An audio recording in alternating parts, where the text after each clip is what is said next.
Hello, everyone, and welcome to today's ball game between the Lone Tree Lumberjacks and your Boulder Collegians. I'm Alex Clark, your broadcaster for today's game. As right now, Boulder comes into today's series with a record overall of 26-4. They have been absolutely exceptional as of late. They just got done finishing a series against the Grizzly Grays where they won both games of that doubleheader in fairly convincing fashion. But now, as we get ready for this, they get to face off against the Lone Tree Lumberjacks, who they've played once so far this season. It was supposed to be a doubleheader, but the second game got rained out during the second inning. We're still trying to figure out a way how to make up that game if we're going to be able to at all. But all that matters right now are the two games that will be played here today at Metro State University of Denver. As we get ready for the game, the Lumberjacks lineup looks like this. They'll start off with the second baseman, Zach Butler, then Dom Cortez in center field. Finn O'Connor is the shortstop, followed by Blake Roberts, the right fielder. Tommy Munch is the catcher, then Zach Chapman out in left. Nate Balzer is the third baseman. Dylan Otto is the first baseman. And rounding out the starting nine is the DH in Quentin Cooper, with Cade Coons is on the bump there for Lone Tree. For your Collegians, their lineup looks like this. They lead off with Diego Castellanos out in center field, followed by Hunter Hirayama at short. Brett Williams is the catcher, batting third, followed by Isaac Sobieschek at third in the cleanup position. Derek Woolwine bats fifth at first base, followed by Shane Crow at second. Steven Lukasevich out in right. Luke Blackman is in left, and Braden Thompson is a designated hitter, rounding out the starting nine, with Nick Willems on the bump out of Evergreen, Colorado. But now we are just about ready to get things going here between the Lone Tree Lumberjacks and your Boulder Collegians. As coming up to bat now is Zach Butler. So Butler comes out to face off against Nick Willems, standing at 6'9", 225 pounds. Next pitch misses outside as the count goes to 1. And now we are officially underway. First pitch at 4:02 p.m. and it is a scorcher here today. My laptop says 97 degrees, although I'm pretty sure it's a little higher than that. Driving in here today, it was at 101. So now the next pitch on the way from the tall Willems misses outside. Count goes to 2-0. Willems on the season 8 2/3 with an ERA just shy of 4 at 3.89, a whip of 13.89, 20 strikeouts on the season with 11 walks. As the next pitch on the way from Willems tries the outside corner, does not hit the call as the count goes to 3-0.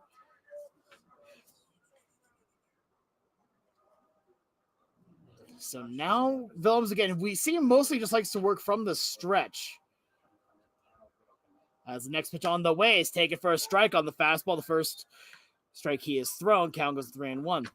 Defensively for Boulder around the outfield, you've got Blackman, Castellanos, and Lukasevich, with the infield having Sobieschek, Hirayama, Crow, and Woolwine, with Williams doing the catching for Willems. As the next pitch is fouled off to the right side over towards the Lone Tree dugout as the count now runs full 3-2. No score here in the top half of the first inning. And the faithful fans here just trying to find any way of staying cool in the heat today. So now the next pitch on the way. Miss is high for ball 4, so a leadoff walk here to the second baseman, Zach Butler, will now bring up the center fielder in Dom Cortez to the plate.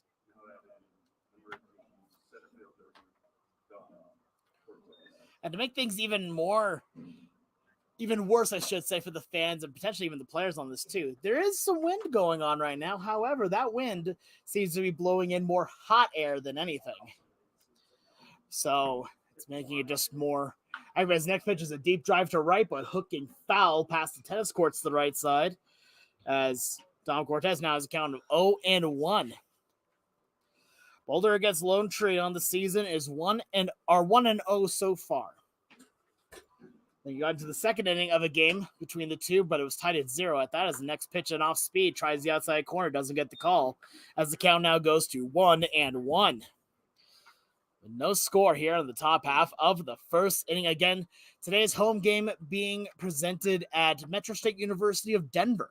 As the next pitch, a high pop-up right behind home plate, will find its way out of play, as the count now goes to 1-2.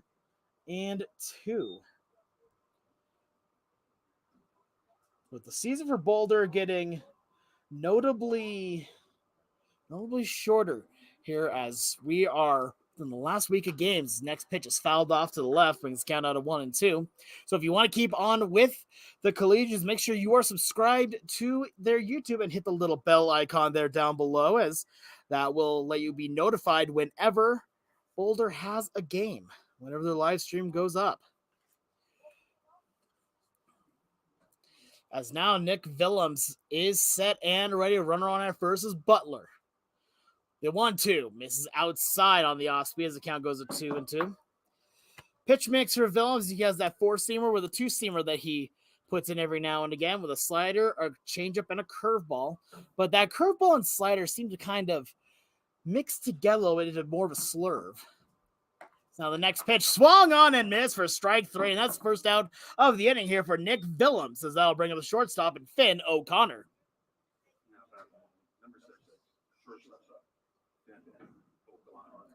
So Finn O'Connor now comes up with 1 out, 1 man on here in the first. No score between Lone Tree and Boulder. As the tall righty Willems looks over at first, the next pitch on the way misses outside. Count goes to 1-0.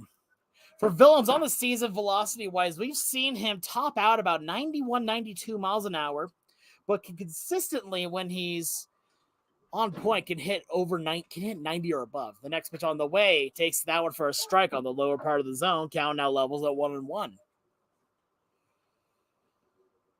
Defense playing in moderate double play depth, I would say. Hiryama and Crow, the infielders up the middle. The next pitch on the way is in the dirt. That one gets away from Williams. Now it's going to be thrown down to second base. The throw is a little bit late, as that'll be a stolen base there for Zach Butler. Took off there as soon as the ball got slightly away from Williams, because we can call that a wild pitch ball on that one. So now the count's 2-1 here on Finn O'Connor. Looks like we're going to call that one a wild pitch. Next on the way.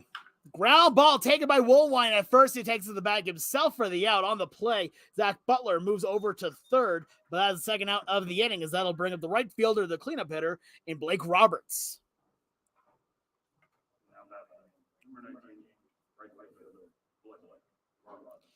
So Roberts comes up with the go-ahead run just 90 feet away on at third. No score yet here, top half of the first inning. Willems trying to get through his first inning of work, as the first pitch on the way is fouled off on the off speed, as the count now goes to 0-1. And right there, just like what I was talking about, that slider that kind of has a lot more of a vertical drop than a normal slider does. A ton of movement on it. He has been able to really use that as one of those swing and miss type pitches, especially with the speed differential on it. That one's coming in maybe around 70, 75, whereas his fastball will chime in the early 90s. So next pitch on the way, swung on and missed at a pitch low and outside. As the count now quickly 0-2 here on Roberts. No score here, top half of the first inning. As Willems is there looking set. Runner on at third is Butler.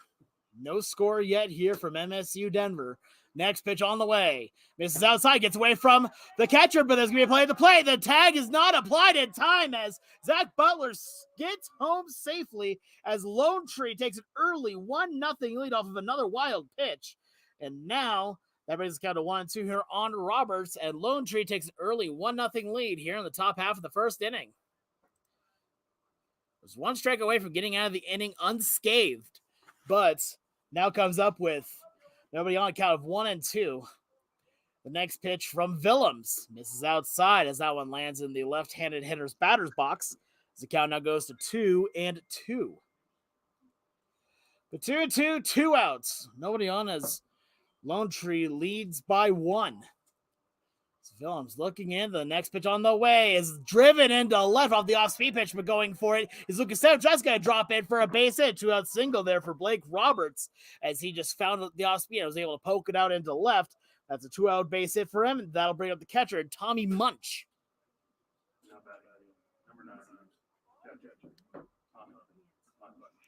So the catcher, Munch, comes up to the dish here with a runner on at first. 2 outs, 1 in for Lone Tree. As Willems set, a couple looks over at first. Now the next pitch on the way misses outside, as the count goes to 1-0. Yeah, nearly 100 here today at the turf field of MSU Denver. It's going to be a long one today for both Boulder and Lone Tree. The 1-0. Taking for a strike on the fastball hitting the outside corner, count now leveling at 1-1. When you're playing ball in this kind of heat, you just have to try and keep strong here. It becomes more battle of endurance than anything. 1-1, taking off now on the pitch. Pitch is called a ball. Throw down to second base. Tags applied, but the ball is dropped by Shane Crow. So that is a stolen base there for Blake Roberts as the count now goes to 2-1 here on Munch. But now another runner on to scoring position here for the Lumberjacks as Nick Willems just trying to get out of the inning. Was able to get Cortez and O'Connor out easy, but next pitch on the way. Tries low and outside. Doesn't get it. Count now 3-1 on Munch. The runner on at second base, speedy Blake Roberts. Willems 2 strikes away from trying to get out of the inning. 3-1 the count. It's now the next on the way. Misses high for ball 4. So that is a walk here. Second walk of the inning here for Nick Willems. That puts runners on at first and second. Here now with the left fielder Zach Chapman coming up, and Brett Williams going to take a quick moment to go talk to his pitcher. Number 13, left fielder, Zach Chapman. So now Zach Chapman comes up to the dish as the mound conference between Willems and Williams comes to an end. 1-0 your score, top half of the first inning. Runners now on at first and second. Willems trying to keep this a 1-run game here in the first. Now the next pitch on the way. Tries outside the fastball. Doesn't get it. Count goes to 1-0. Willems has one of the most impressive achievements on the season, if you ask me. An immaculate inning pitched against the Greeley Grays. Here, all fastballs, all over 90. 1-2-3, 1-2-3, 1-2-3. As the next pitch taken outside and high for ball 2. Same call, same pitch, same location. But a 2-0 count. Now here on Willems. Here against Zach Chapman. On at second, Blake Roberts, Tommy Munch on at first. The next pitch on the way is fouled off. Count now goes to 2-1. But Willems has got good stuff overall. It's just about for him whether or not he can control it. And we've seen what happens when he does control it. He has incredible stuff that is really tough to get. One more look in around at the runners. 2-1 the count with 2 outs, 2 men on. Willems to look over at second, the 2-1. Take it for a strike. It's the top part of the zone as now the count reflecting at 2-2. Also, fans, if you want to interact with the stream in any way, you can go ahead and leave a comment here on YouTube. Any comments, concerns, hopes, dreams, cheers, all that fun stuff. Questions, go ahead and put it out there and we can respond as we can. 2-2 the count. Next pitch. Swung on and missed for strike 3, and that'll end the inning. But 1 run does come in off of 1 hit, no errors, and 2 men left on as we head to the bottom half of the first. It's Lone Tree 1 and your Boulder Collegians coming up.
Now batting at number 4, the center fielder.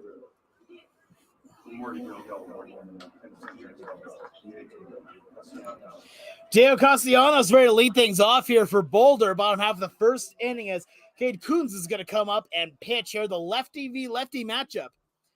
As Cade ready now, the first pitch on the way. Tries the outside corner low. Does not get the call. Count goes to 1-0. Boulder Collegians lineup.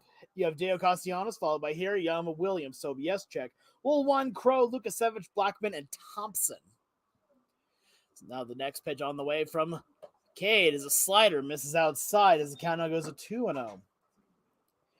Defensively for Lone Tree, you got Chapman, Cortez, and Roberts around the outfield with Balzer, O'Connor, Butler, and Otto around the infield. Munch doing the catching for Coons. So the 2-0. Taking for a strike, hits the outside corner, count now 2-1. But it has been one heck of a season so far for Diego Castellanos out of St. Mary's College of California. Next pitch is a little looper right over the head of the third baseman for a base hit. A base hit single there for Castellanos as he coasts into first base. Fielded by Chapman now. And that is a leadoff single for Diego. Number 2, shortstop,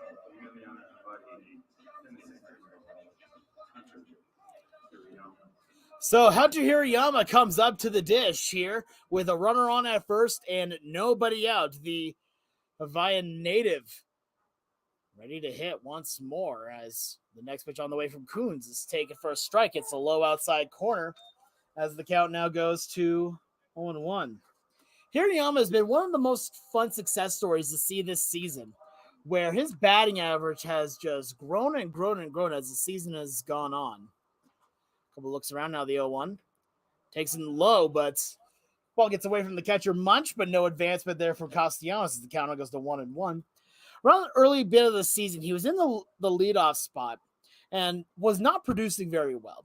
Moving around the lineup, and he's been doing better and better and better. Now he's been the regular number 2 hitter for the team as a quick pickoff over to first, but nothing doing.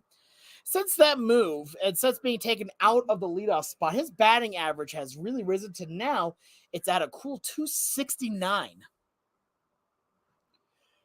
And you look back at the first week of the season, he was batting about 200. Next pitch, a ground ball into right field for a base hit right in between Butler and Otto. Castellanos will hold at second, a strong throw in by Roberts, and that's 2 quick base hits here for the Collegians in the first. number 18, the catcher.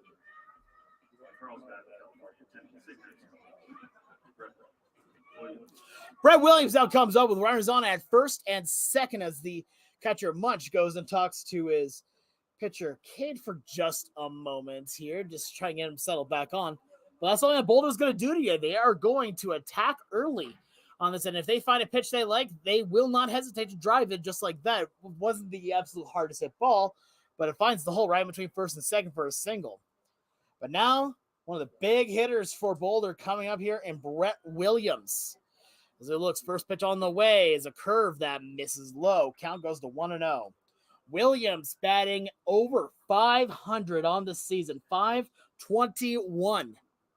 He has been absolutely on fire this season. As now a long look in, next pitch on the way. Taken low for ball 2, 2-0 the count. Williams has also been really working that walk percentage for him as well, as he's now gone up from at the end of the second week to now. He's gotten 4 more walks, which he only had 1 in the first little bit. He's been able to really work his patience. A couple looks around the 2-0. Take it for a strike. Count goes to 2-1. But really, the biggest thing when it comes to Williams is his bat. He has been so strong on the season. He has already a couple walk-offs on the season, 1 homer, 1 single. Batting average of 521. Here, an OPS of 1219. The next pitch is taken low. Thought about it for just a moment, but holds off as the count now goes to 3-1 with Isaac Sobieschek, the man on deck. If he walks here, that would load up the bases for Sobie, and Isaac has been one that can really do some damage if you give him the chance. 3-1 the count. A couple looks around the runners. The next pitch is a grab ball down the first base line, just goes foul. So that brings the count full now 3-2. But Williams got some good wood on that one, but just pushed it a little too far outside. Score 1-0 here, bottom half of the first inning here between Lone Tree and Boulder, the Lumberjacks, and the Collegians. 3-2.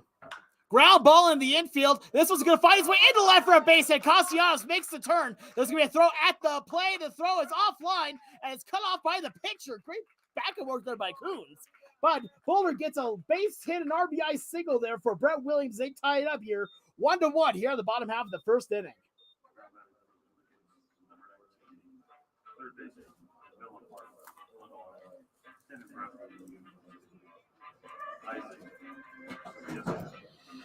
So Isaac Sobieschek comes up to the dish here with runners on at first and second. Still nobody out, but a tie ball game now at 1-1.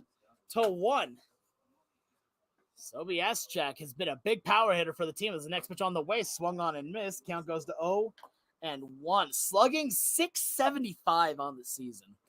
An OPS legitimately 1 point below 1,200. Is now Coons. Right now, lefty v righty matchup, so advantage Sobieschek here.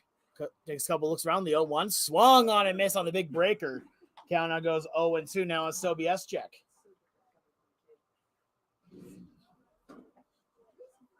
One to 1 is your score, 0-2 the count. Here, Sobieschek is also tied for the team lead in home runs with 3. As the next pitch, a ground ball at the middle. This might be 2. As fielding quick as O'Connor. Goes the Butler, but it goes away from him. And into shallow right field, coming in to score is Hunter Hirayama. And Boulder will take a lead off of the E4. And that will now give Boulder the lead here in the first.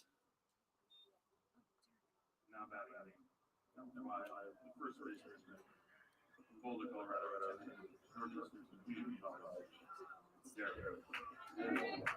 So now Derek Woolwine comes up as Sobieschek charged with a fielder's choice to get onto first base. Here, Boulder now ahead 2-1.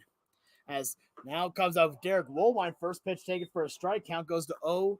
Well, Woolwine has been one of the most interesting stories on this team, and I mean that mostly over just the last week. He has played some incredible baseball the whole season, don't get me wrong. But over the last week, next pitch swung on and missed. Count goes to 0-2. He has been the most patient hitter over the course of just the last 4 games, has driven almost 10 walks. Over 4 games, nearly 10 walks is incredible. He had in just 1 game 5. Now the 0-2 pitch on the way to Woolwine. A slider misses the outside corner. The count goes to 1-2. It's a great try to chase pitch, but the eye of Woolwine is able to keep him steady here in the batter's box. On at second is Williams. On at first base is Isaac Sobieschek, the 1-2. It's a high pop-up going foul as he fights off another pitch and stays alive here for another 1-2 count. Collegians leading this one 2-1 here in the bottom half of the first inning. As now Woolwine steps back in with 2 runners on and still nobody out. They were not trailing for long as Lone Tree got a run back in the first. Next pitch on the way. Taken for strike 3 as Woolwine does not agree off of the breaker. And he's arguing with the home plate umpire a little bit on that, but we'll go back on and takes a couple notes here for Shane Crow. Number 12, the second baseman. 4-12. So now Shane Crow comes up with 1 out and runners on at first and second. And a very rare strikeout, I should say, for Woolwine. That is only his 8th on the season. As now the pitcher, Cade, will step off the rubber here and take a couple steps over towards second, making sure that Williams gets back in. Boulder still ahead 2-1 here in the bottom half of the first inning. Only 1 out so far. The strikeout to Woolwine as the next pitch tries the outside corner, does not get the call. Count goes to 1-0. Shane Crow has been one of the more versatile players on the team and is one of the definitions of if you see an opportunity, take it. Here, where he came in mostly just as a catcher, but has gotten more opportunities now at second base. The 1-0 is fouled off to the right side, brings the count out of 1-1. He made his debut during the Greeley Grays series here, where he was the catcher in game 2. And since then has played more games at second base than anything else due to both River Jackson and Chase Hildy both being a bit banged up. So he's really taking the best of his opportunity, and he's been really working well with it. A 4.44 average. Next pitch on the way is in the dirt, gets away from the catcher. Both runners are going to advance on the wild pitch. So Williams now on to third, and Isaac Sobieschek on to second as the count now goes 2-1 here on Shane Crow. But now with 2 runners on in scoring position, Crow does have a walk-off hit on the season. Here he has a walk-off single and an OPS of a very nice 1069. The 2-1. Taken high for a ball, just misses on the fastball. Count goes to 3-1. If he walks here, that would bring up one of the other team's home run leaders, and Steven Lukasevich up to the plate with bases loaded. As Cade Coons now ready and set, he has his sign here from Munch. The 3-1 on the way. Swung on and missed off the high fastball as the count now runs full 3-2. Only 1 out, so also no runner on at first, so there won't be any just immediate go-ons. Although I will say the team does really like to use the hit and run, but I don't think they would do it here with runners on second and third. The next pitch on the way. Take it for ball 4 as Crow draws a walk to load up the bases here for the power-hitting Steven Lukasevich. Number 27, the right fielder, Centennial, Colorado. So Lukasevich comes up out of Azusa Pacific University, Centennial, Colorado. With the bases loaded and only 1 out, he is batting .435 on the season. The next pitch on the way is taken for a strike on the inner half of the plate as the count goes to 0-1. On the season right now, he's gotten more opportunities as of late. He started out the season as a starter, was off for a little bit, and then came back and quickly picked up where he left off. The 0-1 is lined down the right field line as that one hooks foul. So now it brings the count now to 0-2 here on Lukasevich. On the season, batting a .435 with an on-base percentage of .481, slugging .696. It's been absolutely clobbering the ball when he gets his pitch. Right now is behind the 0-2 with 1 out and the bases loaded. Wind up, and the next pitch on the way, a curveball misses outside. The count goes to 1-2. Try to get him to chase off the high outside breaker, but Lukasevich able to hold off. 15 RBIs so far for Lukasevich, and a big chance to drive more in now is the 1-2. Swung on and missed for strike 3 as that was a pitch in the dirt, but a good block there by Munch. And now there's 2 outs in the inning for Luke Blackman at the dish.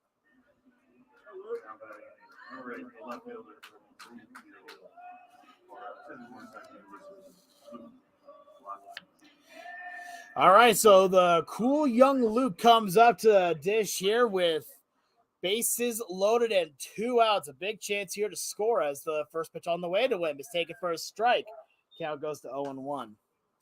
Blackman out of Broomfield and Morningside University is batting .328, an on-base percentage of an even .500. An OPS of 1123 has been really swinging the bat strong as of late as next pitch off speed that misses for ball 1, 1-1 the count. 2-1 the score with Boulder ahead. Got a couple runs early in the inning. Luke Blackman is the 8th man to come to the dish here in the bottom half of the first.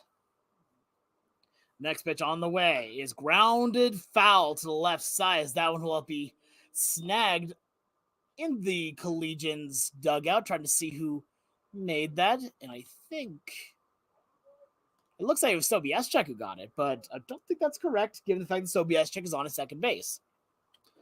So with the bases loaded, 1-2 the count, 1 strike away from getting out of the inning. The next pitch misses high and outside, brings the count now to 2-2. 2 balls, 2 strikes, 2 outs with 2 runs in the inning so far for Boulder. 2s are wild. Now he looks in, gets the sign from Munch. Coons next pitch on the way, misses high for ball 3 as the count runs full now 3-2. So the runners will be taking off on the pitch.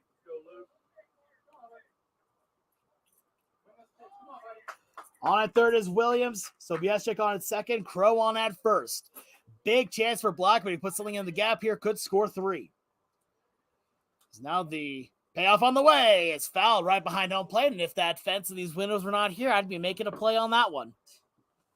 So we'll try it again here, 3-2.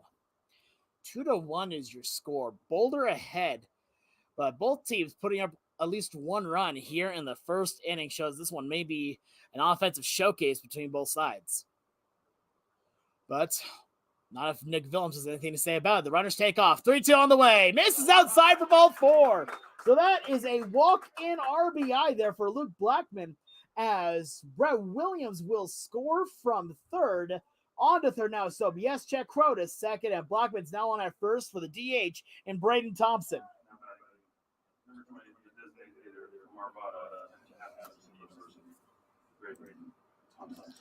So Boulder now leads it a score of 3-1 here in the first inning, as the next pitch is hit deep down the right field line, but hooks foul. Had a lot of distance on that one. But now brings the count to 0-1. Thompson is the 9th man to come to the dish here in the inning. He's currently batting .429 on the season, an OPS of 1,000. Has 3 RBIs, all from one game. Next pitch, ground ball up the middle, and that's going to be another RBI as that one rolls into center field. Scoring first on the play, so Check followed quickly by Crow. Sliding into third base is Blackman, as that is a 2 RBI single for Braden Thompson, as Boulder now leads at 5-1 here in the bottom half of the first, and that's going to bring up the leadoff man in Diego Castellanos.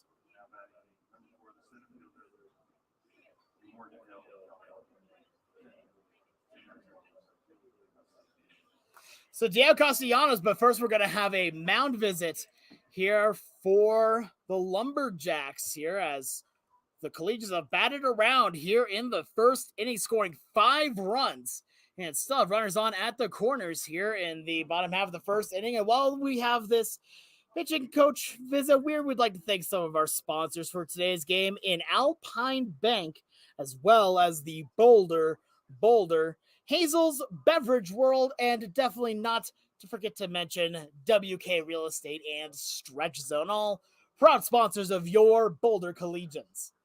So home plate umpire comes out here to break up the conversation here between pitcher, coach, and catcher. Diego Castellanos comes up to bat here for the second time here in this inning. He's 1 for 1 on the game. Braden Thompson now with 5 RBIs in 3 games played. So far, not even full 3 games played. In fact, just 1 inning of that third game played.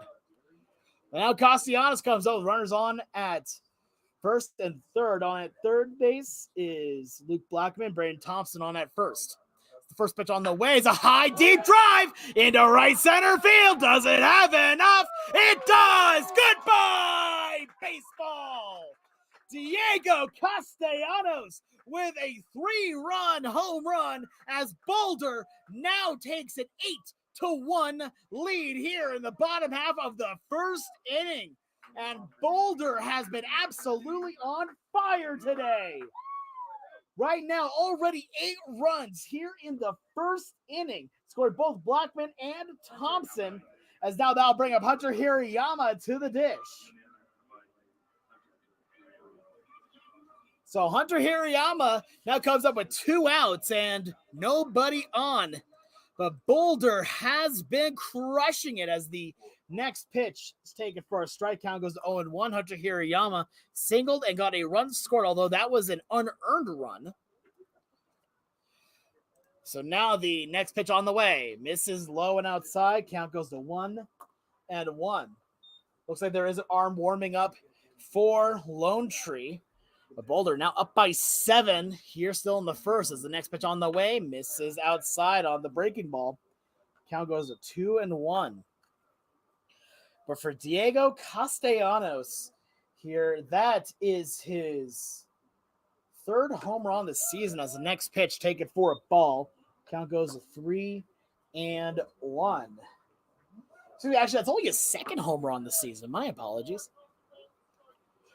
As right now, the home plate umpire going and giving some messages to the dugout of Lone Tree, saying, hey, I don't want to hear no chirping from over there. Nobody on, 2 outs here in the first. Now the next pitch on the way is in the dirt for ball 4. So that's a walk for Hunter Hirayama, his first of the game, and now he's going on first base for the second time here in the inning, as that'll bring up the catcher, Brett Williams.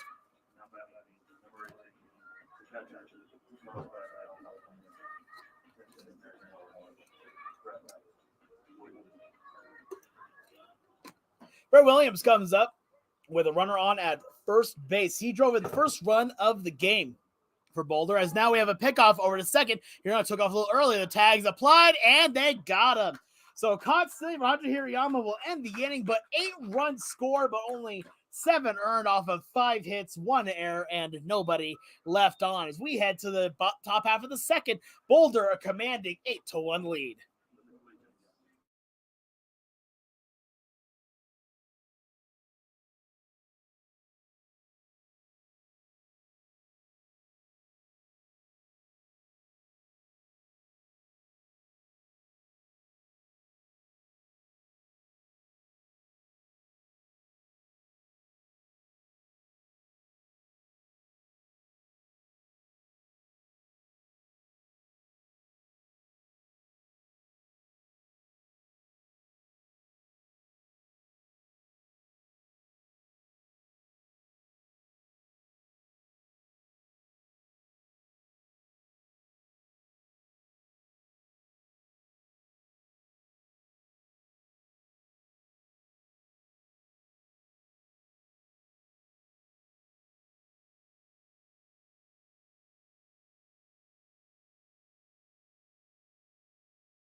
Let's go, Nick. Top half of the second inning now, Nick Willems.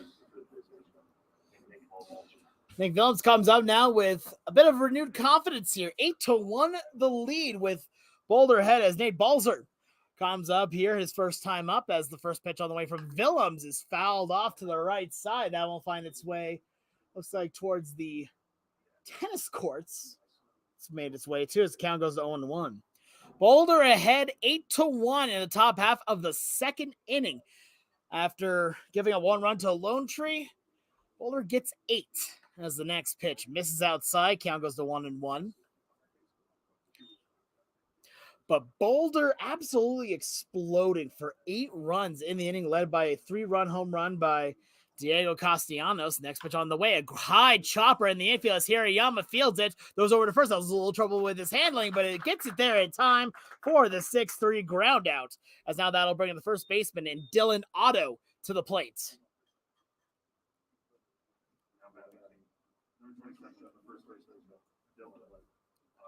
So Dylan Otto, the first baseman, comes up here with 1 out in the inning. Nick Willems standing tall off the right side of the rubber. The next pitch swung on and missed on the high fastball. Count goes to 0-1. And that's something we've seen from Willems a lot this season, is that when he pitches and when he has that fastball working, people will just swing right over it. It's the 0-1. Ground ball up the middle as Shane Crow ranges over. He gets it. Double clutches, throws to first in time for an easy 4-3 ground out. And now there's 2 quick outs here in the second, as they'll bring in the DH and Quentin Cupper.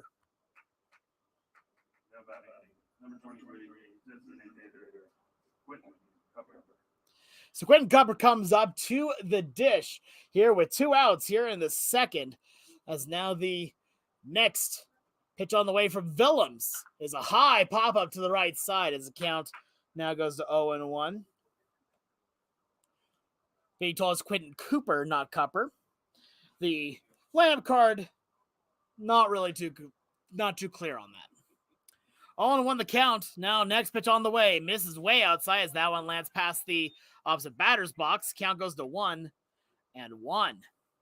8-1 the score. Top half of the second inning. Boulder off to an early lead here. Willems looking in ready. The next pitch. Tries outside, just misses it as the count now goes to 2-1. Remember, fans, if you would like to help your collegians get to the NBC World Series in Wichita, well, you can do so in a number of different ways. First, the pitch from Willems, a ground ball in the infield. This might do it as Hirayama has it, throws over to first, and it's in time, so we'll talk about it in a little bit. As 1, 2, 3, go the Lumberjacks here in the second hang to the bottom half. Boulder leads at 8-1.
Bottom half of the second inning, Boulder will now lead off here with Brett Williams in the second inning.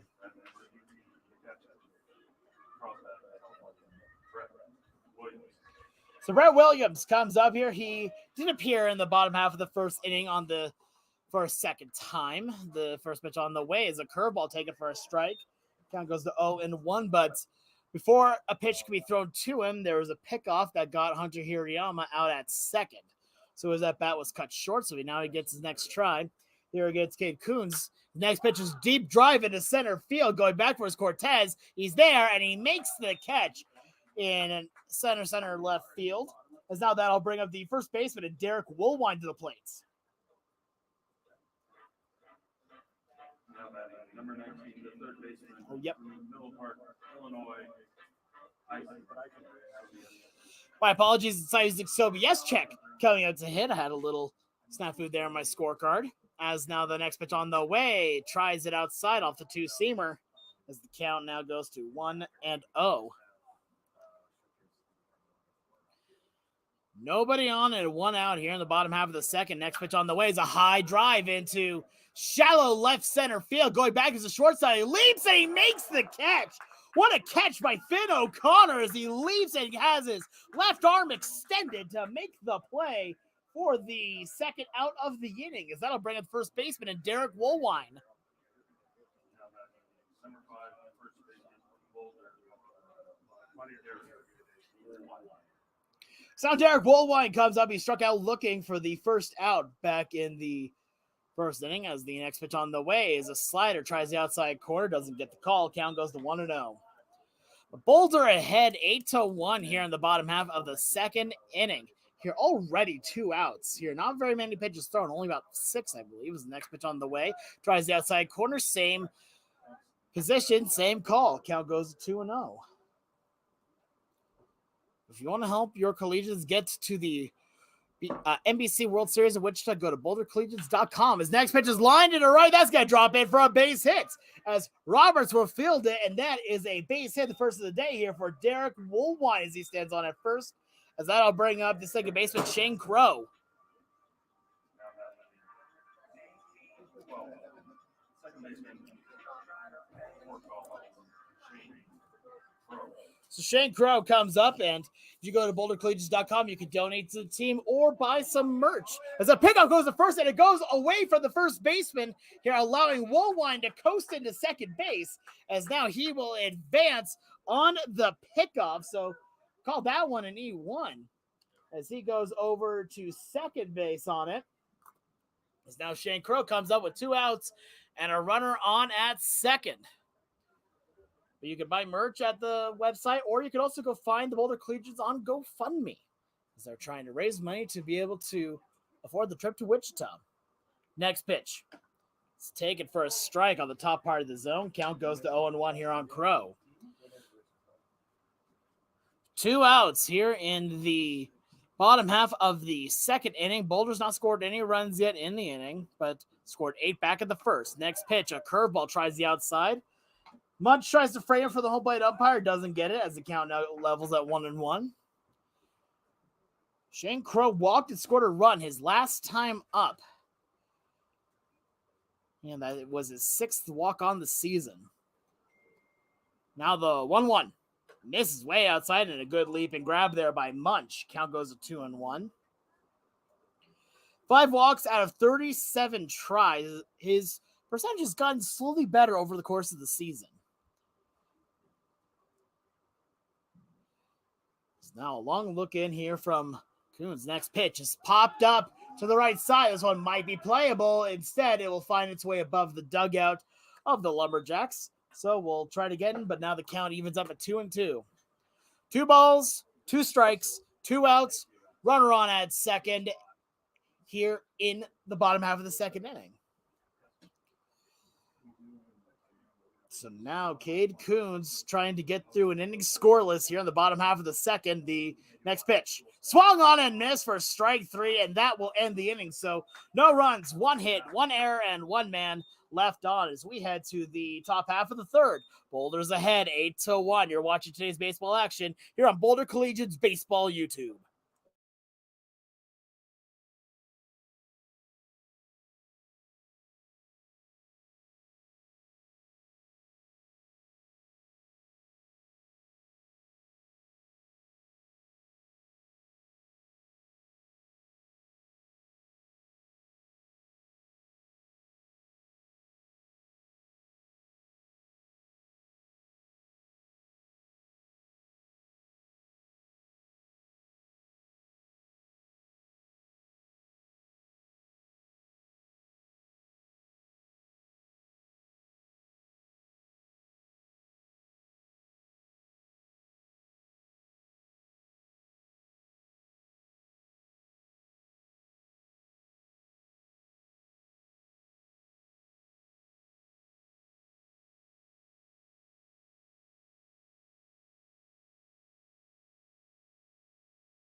Now batting number 10, second baseman, Zach.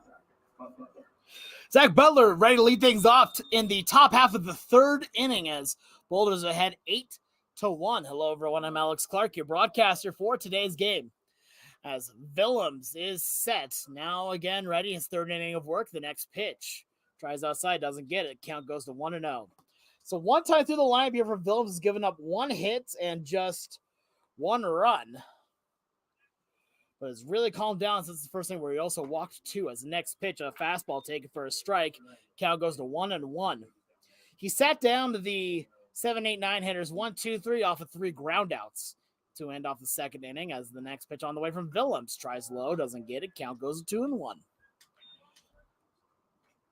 We're here in the top half of the third as Boulder's ahead 8-1.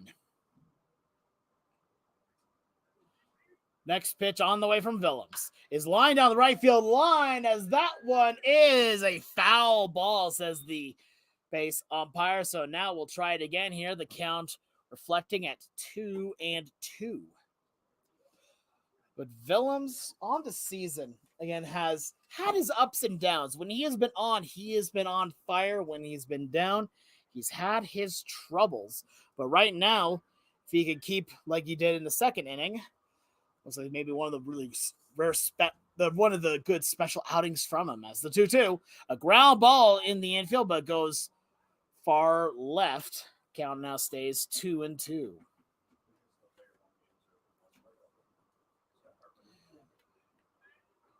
Willems has given up here 17 runs, 12 earned on the season.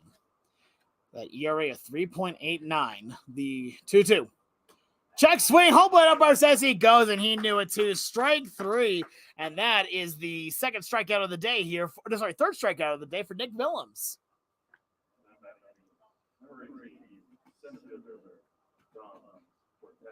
So now Don Cortez comes up, who was the first strikeout victim of Nick Willems back in the first inning. Willems out of Northeast Community College here, Evergreen, Colorado. The next pitch on the way is fouled off right behind home plate as the count now goes to 0-1. 8-1 the score with Boulder ahead. The Collegians put together a very strong bottom half of the first inning where they sent 12 men to the dish. The next pitch on the way is a high, deep drive into right center field. Going back for it is Castellanos. Has a read on it. He's there, and he makes the catch for the second out of the inning, as now that'll bring up the shortstop, Finn O'Connor. Number 6, shortstop, Finn O'Connor. So Finn O'Connor comes up to the dish here with 2 outs in the top half of the third inning. Finn had an amazing grab out in shortstop the last inning here to rob a base hit of Isaac Sobieschek as the first pitch ball count goes to 1-0. And he's also the number 3 hitter. He grounded out over to Derek Woolwine his last time up. Now ready, the 1-0. He's taken for a strike as the count now goes to 1-1 here on O'Connor. And while that was just the second out of the inning, that was an incredibly impressive play that even defensive wizard Hunter Hirayama had to respect, as now it's a foul ball off to the left side, brings the count out of 1-2, and Nick Willems 1 strike away from getting out of another inning, 1-2-3. So he looks in, gets a sign from Williams. The 1-2 on the way. Swung on and missed for strike 3, and that is another 1-2-3 inning, and now is 7 in a row retired here by Nick Willems in this ball game. We head to the bottom half of the third. Boulder's ahead 8-1.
Steven Lukasevich ready to lead things off here in the third inning.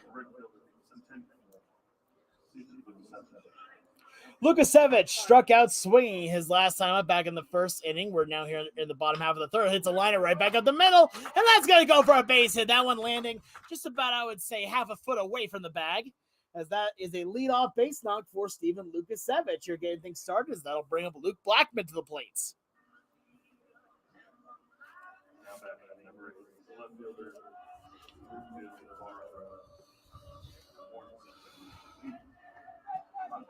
So now Luke Blackman comes up out of Morningside University. Last time up, he drove in an RBI through a walk. Now the next pitch on the way is taken high for a ball as the count goes to 1-0. Blackman's walk was his 8th on the season. Now again, Cade Kuhn still out there. Had a fairly easy second inning of work. Next pitch. Staying outside for a ball now. Back pitch to second and not in time as the base umpire says he's safe, and the entire dugout is like saying, ooh, come on, give me that one. Give me that one. It's the count now 2-0 here on Blackman. And honestly, to be fair, yeah, that one was very, very close. Lukasevich barely able to get back in. Cole looks around now. Another pickoff over to first, and the ball goes off the glove of the first baseman, but doesn't go too far away. One thing I'll really say about Kunze, he has a great pickoff move. Watching what he does when he has that left-handed delivery, you really don't know which way he's going to go with it until the ball's basically thrown. Next pitch is fouled off the glove of the catcher. Munch brings the count out to 2-1. 8-1 the score here in the bottom half of the third inning. Blackman has been an offensive force at the plate as of late. We've seen him play third base, first base, outfield. That OPS of 1123 big as the next pitch swung on and missed. Count goes now to 2-2. Runner on at first. 8-1 is the score, bottom half of the third inning. Boulder more than likely trying to figure out, or maybe trying to keep their thoughts in check about a mercy as next pitch misses inside as the catcher Munch has a little trouble with it, but is able to find it between his legs. Count runs full 3-2. But their main thought process, as I've talked to them about it, is just keep on the gas. Do not let anything go with it. Even if you have a big lead, you got to keep on going. They learned their lesson during the Fort Collins Foxes game. As next pitch taken low for ball four, so it's a walk here for Luke Blackman as Steven Lukasevich moves over to second base. That'll bring in the designated hitter and Braden Thompson to the plate. Number 20, designated hitter. So Braden Thompson, the designated hitter, is 1-for-1 in this game with a single, run scored, and 2 RBIs. Came up with the bases loaded. I was able to drive 2 in off of a single. So now the pitcher looks around the runners. Next pitch, tries it high, doesn't get it. Count goes to 1-0. Braden Thompson out of Adams State, just like CJ Pino. It's his second year as a collegian, but just joined back with the team during the last series with the Greeley Grays. The 1-0. Misses outside as the count now goes to 2-0. Now the pitcher, Coons, taking a second just to readjust his hat, wipe away a little bit of sweat. It is a hot day here today. Right now, say 96 currently. 2-0 the count. Next pitch on the way. Taken high for a ball as the count goes now 3-0. Doesn't look like anyone is warming up in the bullpen for the Lumberjacks, but maybe they just have someone ready to go. Now they have someone they're going to throw in. 3-0 the count here for Coons against Braden Thompson. Couple looks around to the runners. Now the 3-0 pitch on the way. Misses for ball 4. The bases are loaded. So now Lukasevich travels over to third. Blackman trots to second. And Braden Thompson now comes up with the bases loaded. And Diego Castellanos coming up. But we have the coach coming out here to talk to his pitcher. Here, as we may see a substitution here, the entire infield coming in, and yep, he's going to make a call to the bullpen. So we'll take a quick break. When we come back, we will have the pitching change for you. You are watching today's edition of Boulder Collegians Baseball here on YouTube.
Diego Castellanos comes up now. New pitcher on the bump here is Gabe Jacobs as day is down for Gabe Coons, but book is not yet closed. He is still responsible for all the runners on base right now, and the bases are in fact loaded for the dangerous Diego Castellanos as Jacobs' first pitch misses low. Good block there by Munch.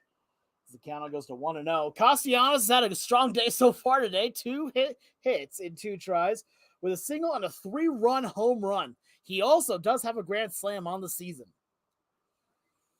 So now Jacobs, the next pitch on the way to Castellanos, fouled right between the legs of the catcher Munch and the home plate umpire. Brings the count now to 1-1.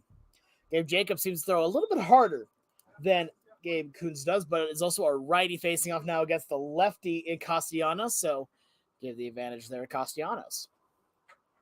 Working from the set, the 1-1. Takes it low, thought about it for a brief moment before pulling it back as the count goes to 2-1.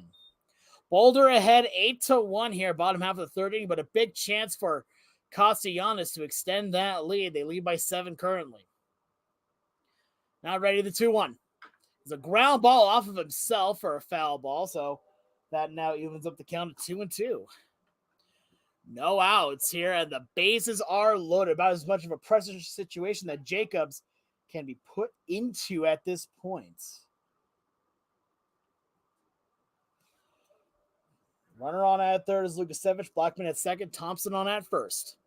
2-2 the count. Next pitch here on the way from Jacobs. Is taken high for a ball. That was going to get away from the catcher, and all the runners will advance off the pass ball. That one by Munch. And now Boulder leads it 9-1 here in the bottom half of the third inning. So count now runs full as Boulder's now ahead 9-1 here in the third.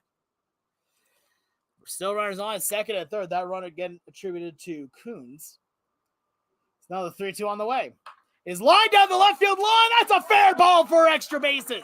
That one will go all the way to the wall. Scoring first on the play is Blackman, followed quickly by Thompson. Castellanos will go in his second base with a 2 RBI double. And now Boulder's ahead 11-1 here in the third inning. Not bad. Number 2 is a shortstop from St. Louis High School.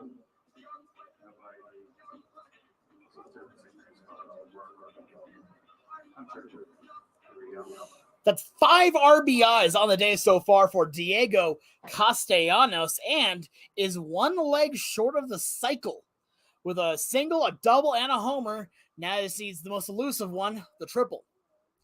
But now that brings up Hunter Hirayama to the dish, 11-1. The score as Boulder has taken an impressive lead here in the bottom half of the third. Now Jacobs will look around at Castellanos at second. First pitch, ground ball right up the middle, slightly weakly hits. It's the shortstop O'Connor fields and throws to first in time for the out. But Castellanos moves over to third as Hirayama is cut down at first. There's now 1 out in the inning as that'll bring up Brett Williams to the dish.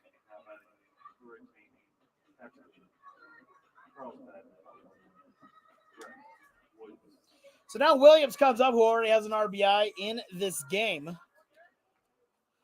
He on the day is 1 for 2 with a single, an RBI, and a run scored as the first pitch is taken for a strike hitting the low part of the zone. Count goes to 0-1. Boulder leading 11-1 here in the bottom half of the third inning. Runner on at third base, Diego Castellanos. Now the 0-1. Swung on and missed off the off speed. Count now quickly 0-2 on Williams now. But Williams, 1 hit on the day so far, increasing his batting average a bit more still. Right now at over 500. Now the 0-2 on the way. Is in the dirt. A great block there by Munch. That one hits the ground before it gets to the plate. Count goes to 1-2. But this offense for Boulder has been so strong today. Castellanos, of course, with 5 RBIs. Here you have 2 RBIs for Braden Thompson as well. The 1-2. Ground ball into the infield is taken by the second baseman. Butler fields and throws over to Otto at first in time for the out. And that will also score a run as that 4-3 will bring in Castellanos. 19, third baseman, Phil Park, Illinois. Isaac Sobieski. So now that'll bring up Isaac Sobieski. The score now 12-1 with Boulder leading. Here, Sobieski comes up to the dish. Next pitch on the way to Sobey. Gets the inside part of the plate. Count goes to 0-1.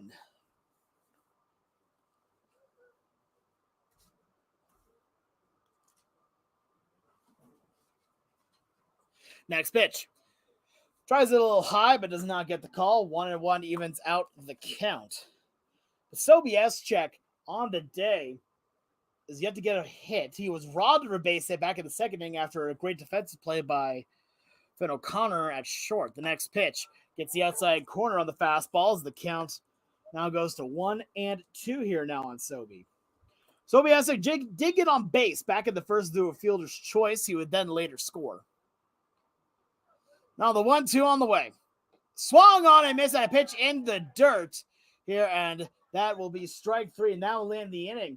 But 4 more runs come across, only 3 earned as we head to the top half of the fourth. Boulder leads at 12-1.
Number 9, catcher, Tommy Munch.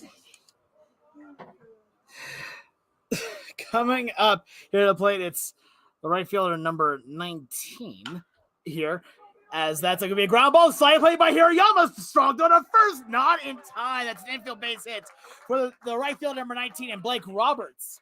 As now that'll bring up the catcher Tommy Munch to the plate. So first pitch, they will turn on one. A great try by Hirayama, but it's going to be an infield base hit for Roberts. Number 19, right fielder, Blake Roberts. Single, now that's number 9, catcher, Tommy Munch. So now that brings up the catcher Tommy Munch to the plate. Here, the runner on at first, and nobody out as Willem's next pitch on the way is taken for a strike. Count goes to 0-1. I'm pretty sure on this one that we are now in the fourth inning, and Boulder now has a lead of 11.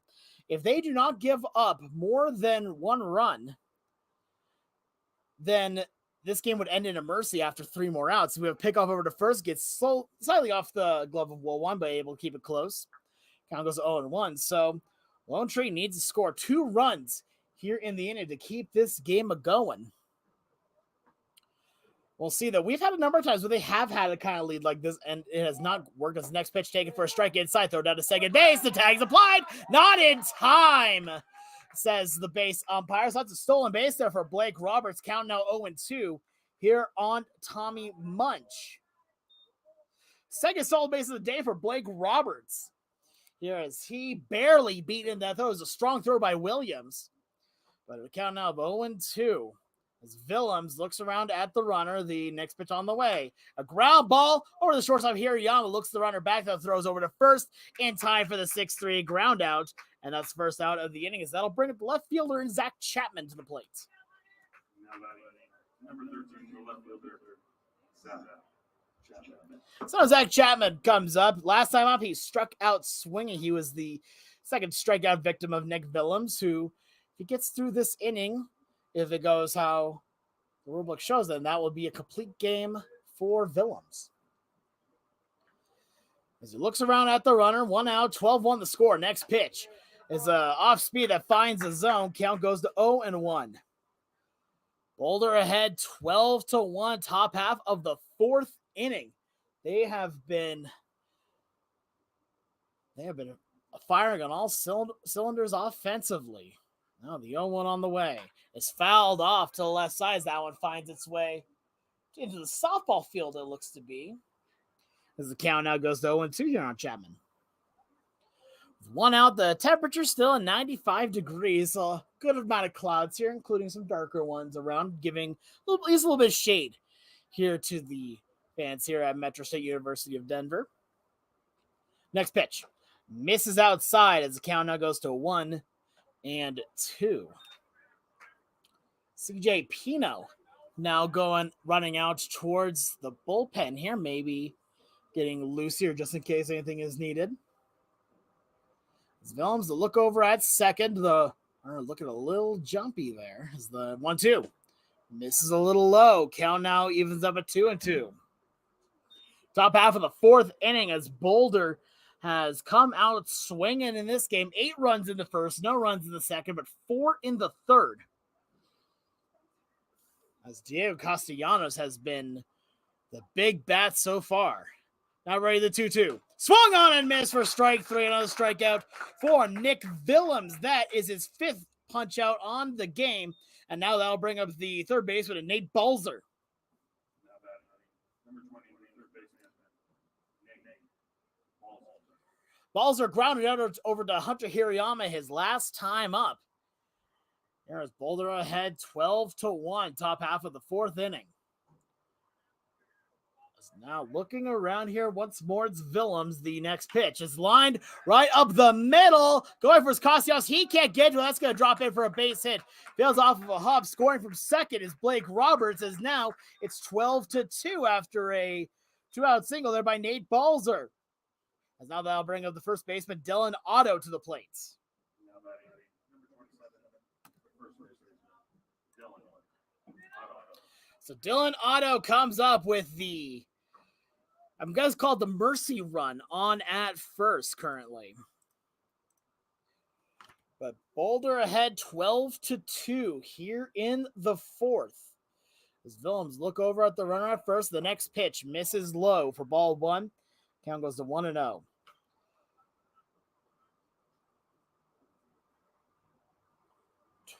Your score. Willems working on the complete game with the mercy. If he's able to get this last out, the 1-0. Taking for a strike on the fastball. Count now levels at 1-1. Runner at first base, Nate Balzer, the third baseman, takes a modest lead over at first base. Next pitch on the way. Gets the outside corner as Willems just misses that one. Not quite sure. He's not even sure where he missed that one. 2-1. Now the count on Otto. 2 outs, 12-2 the score. Another look around here from Willems, the 2-1. Tries the outside corner, doesn't get it. The count goes to 3-1 here on Otto with Quentin Cooper, the man on deck. The Boulder trying to get an easy first win here in the first game of this doubleheader. His next pitch tries inside, does not get it, as that's a walk here for Nick Willems, pushing Nate Balzer over to second base. As now with Otto on at first, that's going to bring up the designated hitter in Quentin Cooper.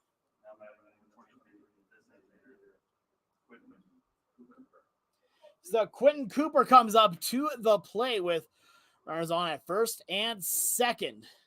9 hits so far in the day for Boulder. Next pitch. Swung on and missed on the off speed as the count now goes to 0-1. one of the things that's so effective about Willems, especially with that changeup of his, it's really complemented by his fastball, and his fastball complements the changeup. He can throw even the changeup high, and it'll look like the fastball, except just comes in 20 miles per hour slower. Next pitch on the way, finds the inside corner off of the curve. Count goes to 0-2 with 2 outs, runner on at second. Boulder leading at 12-2 here in the fourth. Willems now again set, has a sign from Williams. Another look around at the runner on at second. The 0-2. Ground ball in the infield as that one will go foul as the base coach makes a nice little slick play, and in the same motion also flips over to Sobieschek. So we keep it here at 0-2. And Coach Wake, looks like you got a little competition with the guy that's on at third right now, third base coach. As now time is called by the batter Quentin Cooper. It takes a second here as he's having a little trouble with his hands, but it looks like he's fine. 0-2 the count once more, 2 outs. Runners on at second and first. Now ready, the next pitch. Taken outside for a ball, thrown down to third. The ball is saved there by Sobieschek, as that is a steal of third base by Nate Balzer. The throw was a little bit offline, but a great defensive play there by Sobieschek. As now the mercy run is 90 feet closer with a count of 1-2 here on Cooper. Now another look in, the 1-2 is fouled off, and we'll try it again. The infield playing a little bit in, but not too far, honestly. Mostly just the corner infielders. Should be able to retract that now. They're going back to a more traditional set here as the 1-2 on the way. Swung on and missed for strike 3, and we'll see if that is the ball game or not. Here as they lead it by 10 after 3.5 to 4. And it looks like we are going to continue here. So we'll be back in a little bit with the bottom half of the fourth. Boulder ahead 12-2.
Number 5, first baseman, Derek Woolwhite. So now, bottom half of the fourth inning, Boulder leads at 12-2. As Derek Woolwhite getting to lead things off here. The next pitch on the way, a ground ball over to his compatriot at first. He fields it cleanly, flips it over to the pitcher, covering up the bag. It's Gabe Jacobs. So that is a 3-1 ground out to get things started here in the fourth. That'll bring up Shane Crow to the dish. Now that number 12. Second baseman, Fort Collins. Shane Crow on the day is 0 for 1 with a walk and a run scored, as well as a strikeout that ended off the second inning. Next pitch on the way from Jacobs is a curveball that misses low, gets away from the catcher Munch. Count goes to 1-0. We were reviewing the rules, and the game should be over for a league game here, but Looks like we're going to keep it going here for at least a little.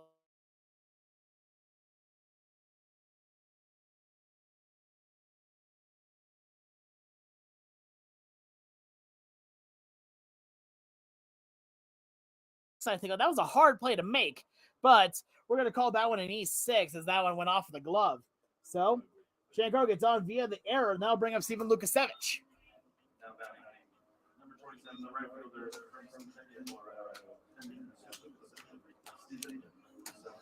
so Lukasevich comes up now. The score is 12-2 here in the bottom half of the fourth inning. Next pitch on the way, misses low as the count now goes to 1-0. Lukasevich 1 for 2 on the day with a single and a run scored. It was an unearned run as he got on via pass ball.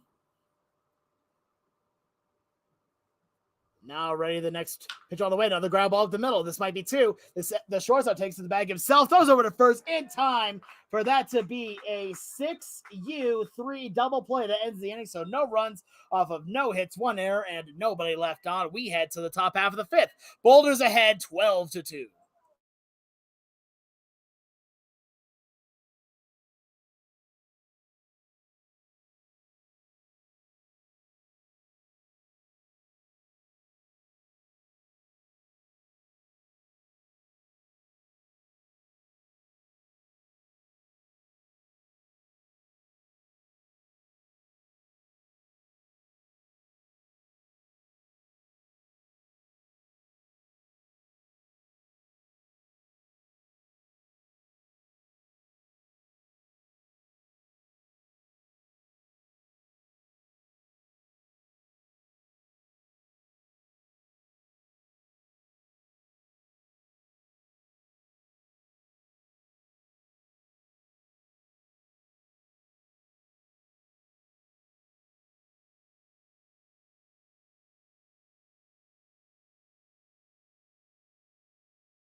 Top half of the fifth inning as Boulder leads at a score of 12-2 here in the top half of the fifth. Hello, everyone. I'm Alex Clark, your broadcaster today. Nick Willems on the bump, facing off against Zach Butler, the leadoff man.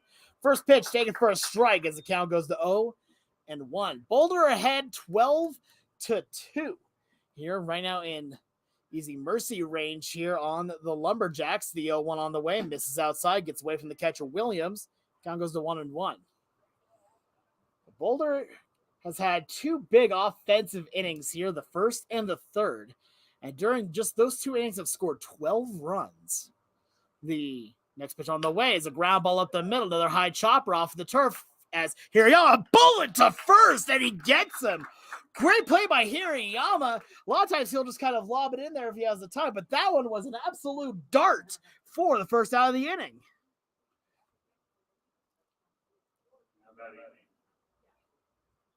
Number 18, the center fielder, Dom Cortez. So Dom Cortez comes up here. The center fielder is 0 for 2 in the game. Now the first pitch on the way to him is taken high for a ball. Count goes to 1-0. The Boulder ahead 12-2, top half of the fifth inning. As Willems trying to work on that complete game, the next pitch on the way. It's a high pop-up, still in playable territory. Foul, though, as Sobieschek is tracking it there. He's there, and he makes the catch right on his left shoulder for the second out of the inning. As now the Lumberjacks down to their last out, as it's the shortstop, Finn O'Connor.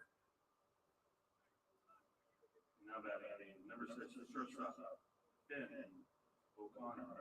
So Finn O'Connor comes up on the day. He is 0 for 2 with a ground out and a strikeout. Willems 1 out away from ending this ball game as the next pitch on the way is a curveball taken for a strike right over the heart of the plate as the count goes to 0-1.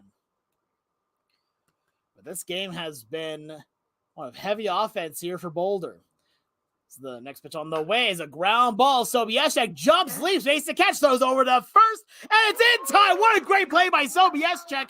And that is your ball game as Boulder wins it via mercy through 5 as Boulder wins it 12-2. A great performance there from Boulder as they take game 1 of the doubleheader, final score of 12-2. Here, there's still one more game left to play, but that was one of the fastest games that Boulder's seen all season at only 1 hour and 26 minutes here for this team as they played through 5, and we will be back for a second game of the doubleheader. Give us just a moment here to get some stats ready. We'll be back here before we get ready for the second game.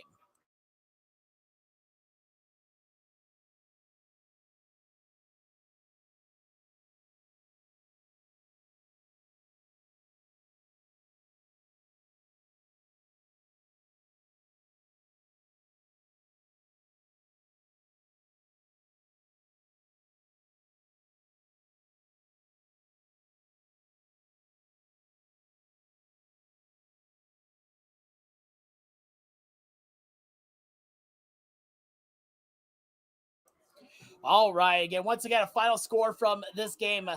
The Boulder Collegians winning a score of 12-2 through 5. And honestly, this game comes down to a few different names here. The first one I want to bring up, Nick Willems, a complete game. Here goes 5 innings, 3 hits, 2 runs, 3 walks, and 6 strikeouts here. He had a little bit of a shaky first inning there, but after that was lockdown, having 3 1-2-3 innings here in this ball game. Then on the offensive side of things, Diego Castellanos, man, he had one heck of a ball game here, going 3 for 3 with 5 RBIs and 3 runs scored. Here, he absolutely crushed it today, including, again, that 3-run home run into right center field. Defensively wise, you can't not talk about the infield here as Hunter Hirayama made great defensive plays, as well as Sobieschek making 2 of the final 3 outs here in the 5th inning. Game 2, TJ Newman will be the starter for Boulder. We'll have more for you. We'll be back in about 30 minutes here with the start of Game 2. Make sure you keep tuned here. You are watching Boulder Collegians Baseball here on YouTube.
All right, we are now here with the start of Game 2 between the Lone Tree Lumberjacks and your Boulder Collegians. I am Alex Clark, your broadcaster.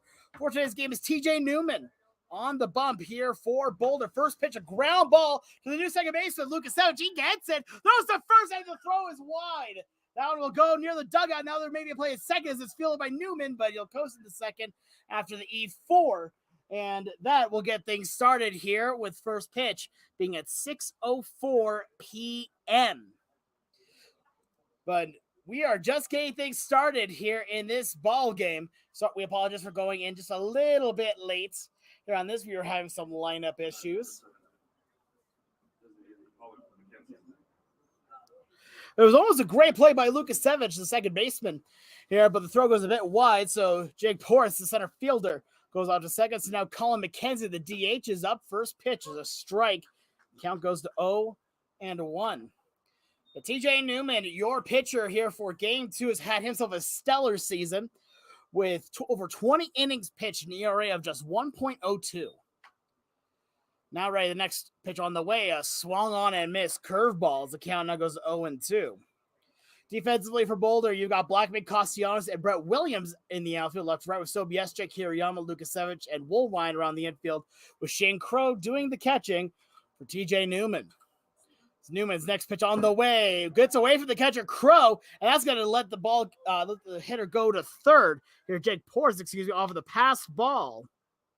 As the count now goes to 1-2 here on McKenzie. But now runner on at third base here. 1-2 the count. Now for Newman. All right, the next pitch on the way. A ground ball right back up the middle. That's going to have to score the run as Hirayama gets it. Throws the first quick transition. He's there and he makes the catch for the first out of the inning. But a run will score as Jake Porras scores from third. And that will give the Lumberjacks a quick 1-0 lead here in the top half of the first. So now Tucker Moore comes out to the plate, the right fielder. Lumberjacks lineup is Porras, McKenzie, Moore, Sprinkle, Butler, Searcy, Damgard, Herrick, and Hurley. So now the next pitch on the way from TJ Newman, a ground ball right back up the middle. Hunter Hirayama rages over, slides, throws the first, and it's in time! Hunter Hirayama continues to dazzle from the shortstop position. And man, he makes it all look smooth as butter.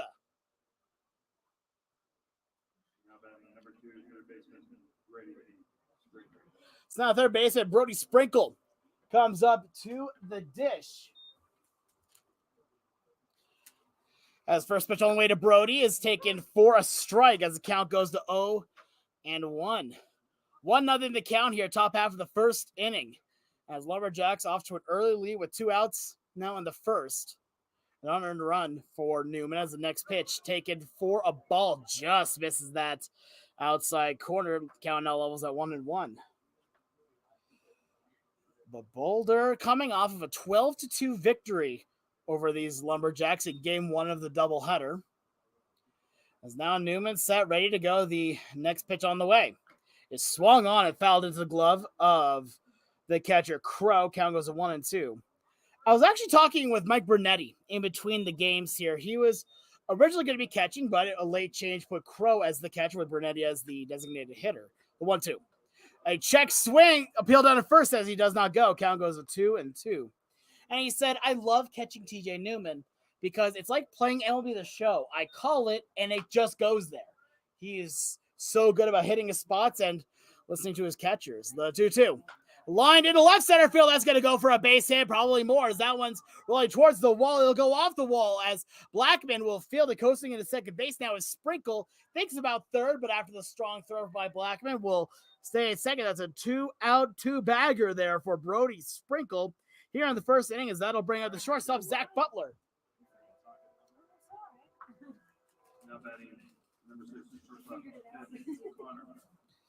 So no, Zach Butler is coming up to hit. It was a late scratch to the lineup here, as O'Connor was originally going to be in the game, but had to leave early. So here and is yet to return. So Zach Butler was put in very late into the lineup. Has the first pitch on the way to him is a ground ball as Hirayama fields it, throws to first. Yes, he did it again, just like Hunter Hirayama do. We now head to the bottom half of the first inning. It's Lumberjacks 1 and the Collegians coming up.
Number 4, the center fielder from Morgantown, California, Diego Castellanos. Diego Castellanos, one of the big heroes of Game 1, gets to lead things off here against Kyler Carpenter, pitcher for the Lumberjacks. As Carpenter set to the new pitcher Damgard. First pitch misses. Oh no, it's good. Hit the bottom part of the zone. The catcher Damgard just missed it and goes to 0-1. Boulder's lineup has Castellanos, Hirayama, Williams, Sobieschek, Woolwine, Crow, Lukasevich, Blackman, and Brunetti as your starting 9. Is now the 0-1, misses outside. Count goes to 1-1. Defensively, for the Lumberjacks, you've got Herrick, Porras, and Moore in the outfield left to right with Sprinkle, Butler, Hurley, and Searcy around the infield with Damgard doing the catching for Carpenter. His next pitch is lined to the left center field, and that's going to drop in for a base hit. Left fielder Herrick fields it and throws it in. A leadoff single here for Diego Castellanos got things started very similarly to how he got things going in Game 1 of the doubleheader with a base knock. Now batting number 2, the shortstop, Hunter Hirayama. So now Hunter Hirayama comes up to the dish here as Castellanos is on at first. Lumberjacks lead at 1-0 here in the bottom half of the inning. Next pitch on the way. Tries inside on the off speed. Doesn't get it. Count goes to 1-0. But Hunter Hirayama, the Hawaiian native, has been such a fun addition for the team. Next pitch on the way. Misses inside as the count now goes to 2-0. Mostly a very similar lineup to that of when I was in Game 1, with a couple of changes to it. Mostly the DH now being Mike Brunetti. Next pitch on the way. Outside, Diego Castellanos take off for second. The throw is outside. That one gets into shallow center field, but no extra advancement off of it. As good backup work there by Porras. As that's a stolen base there for Castellanos as the count goes down to 3-0 here on Hirayama.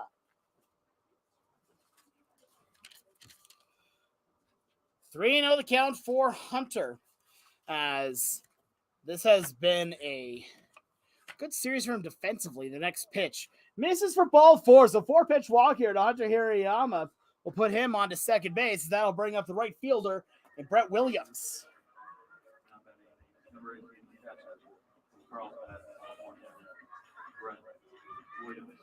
So Brett Williams comes up to the dish here with runners on at first and second, still nobody out. As Carpenter looks around, shows bunt, pulls it back as that one was inside, brings the count to 1-0. That is such a selfless move. for Williams here. He's batting over 500 on the season, and yet he shows bunt. Amazing. You love to see it. Next pitch on the way. Ground ball up the middle, knocked down by the pitcher. The glove comes off, who flips it over to first in time for the out there. So the other runners advance. Castellanos to second, Hirayama. Castellanos to third, Hirayama to second, and now that'll bring up Isaac Sobieschek to the dish. Now batting number 19, third baseman, Middle Park, Illinois, Isaac Sobieschek. So that brings up Sobieschek with 1 out, runners on second and third. One thing kind of interesting rule in the game is if equipment comes off, usually that could also mean extra bases for the runners. However, if it's not intentional, like that where the glove was knocked off on the play, the next pitch fouled off to the left side, brings count to 0-1, then no extra bases are there, as it's shown like, hey, not intentional. And the big smart thing that he did there is he did not pick up the glove and throw the glove. If you threw the glove, that could be an issue of throwing equipment. As now the 0-1 misses high as the count now goes to 1-1 now on Sobieschek. So with runners on at second and third, only 1 out here. Big chance for the Collegians to tie up the game, if not take the lead. Next pitch on the way. Tries a high, doesn't get the call. Count goes to 2-1 now to Sobey.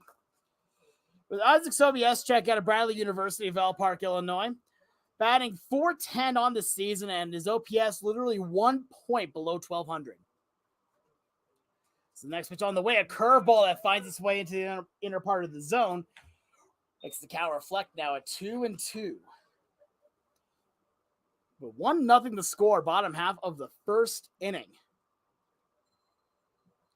As Carpenter leans in, gets the sign here from Damgard, the next pitch.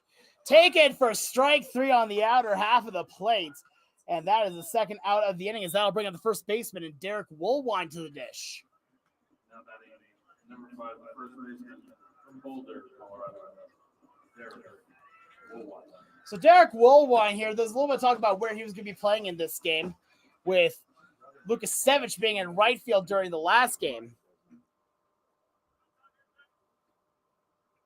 Now the next pitch on the way misses high, as the count now goes to 1-0. Instead, in right field is going to be Brett Williams. Here he doesn't often play the outfield. We've seen it happen, I believe, only once this season. That was the game against the Next Gen Dogs.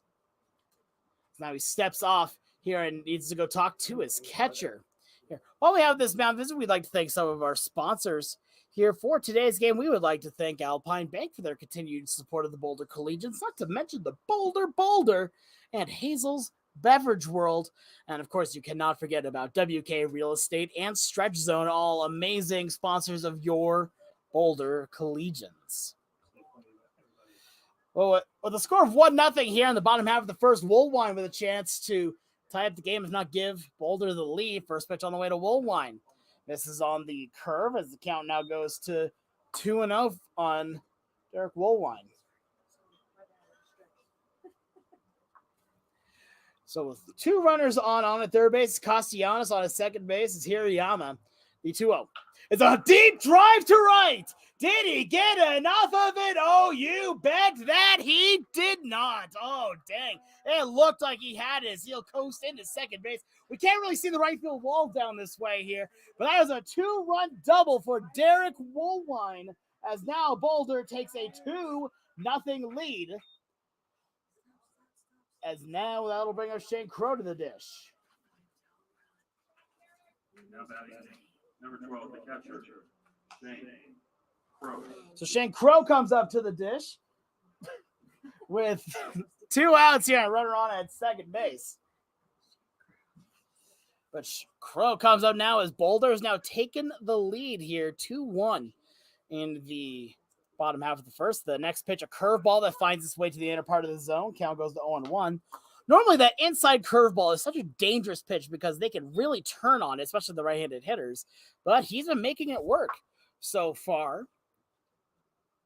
As the next pitch on the way is fouled off to the right side, as the count now goes to 0-2. Derek Woolwine on at second. It looked like he had a home run, but must have missed it by just a little bit. looked like it definitely had the distance as the 0-2 on the way is taken for ball one as people started walking off the field on that one, but home plate umpire says otherwise. Count now is 1-2. That's happened a number of times between both games, but usually just for Lumberjacks. It's the 1-2. Misses inside on the curve as the count now goes to 2-2. 2-1 your score here in the bottom half of the first inning. Boulder up to an early lead. This is very similar to how they got things going back in the first game. But they continued on in the inning as the next pitch is swung on and fouled into the glove of the catcher for strike three, and that will end the inning. But 2 runs come across off of 2 hits, no errors, and 1 man left on as we head to the top half of the second. Boulder's ahead 2-1.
Top half of the second inning, Boulder ahead 2-1 after the 2 RBI double by Derek Woolwine as Spencer Searcy will get ready to lead things off here for the Lumberjacks in the second. So the first baseman comes up here against TJ Newman as the first pitch to Newman is taken for a strike. So the count goes to 0-1. Newman, a strong first inning, gave up 1 run. It was unearned. As now he looks in ready. The next pitch on the way is taken for a strike. Another fastball. Count goes to 0-2. We've talked to Newman a good bit over the course of the season here, and his main approach at the bump is very simple. Get outs. That's the approach. As the next pitch fouls off, keeps count at 0-2. Doesn't even worry so much about strikeouts, although he likes getting strikeouts, obviously. His main goal is about trying to make sure that he can get people out as quickly as possible to try to preserve his pitch count. As now the next pitch on the way, misses high. Count goes to 1-2 now. And that kind of proves it a little more when you take a look at his strikeout to walk ratio. 18 strikeouts to just 5 walks over the course of the season as the next pitch is fouled off. Keeps the count at 1-2. To give you kind of an idea here on how few walks that truly is, he's now thrown 21 innings. That means he is walking on average less than 1 batter every 5 innings as the next pitch is taken for a ball. Count goes to 2-2. I think my math does not quite check out there. I'll have that a little bit better in a bit. So he's every 4 innings about. Next pitch on the way is a check swing as the base umpire says that he goes. Strikeout for TJ Newman of Spencer Searcy will now bring up the catcher, Denton Damgard. Now batting number 8, the catcher, Denton.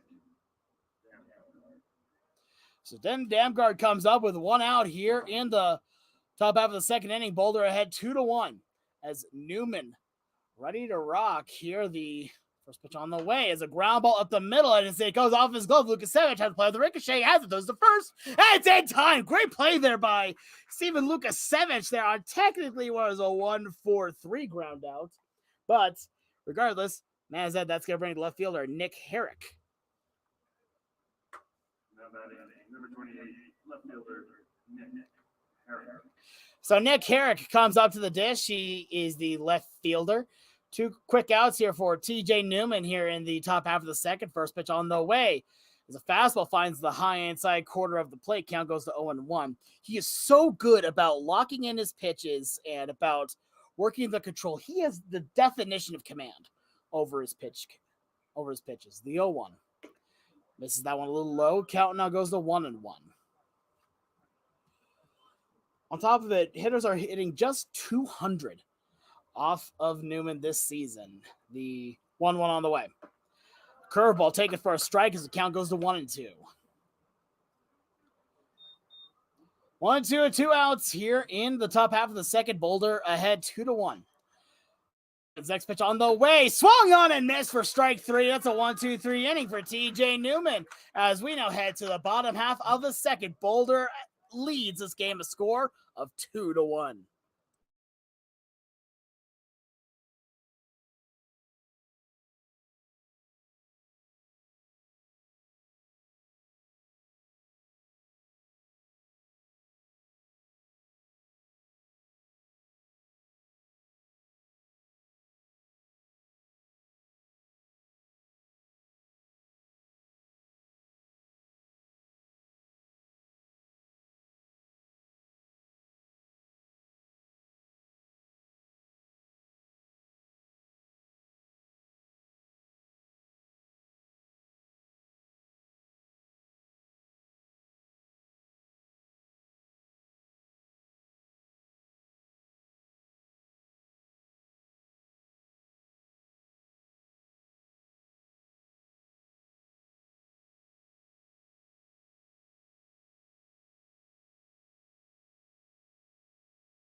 Lukasevich getting ready to go here in the bottom half of the second inning as Boulder is ahead 2-1.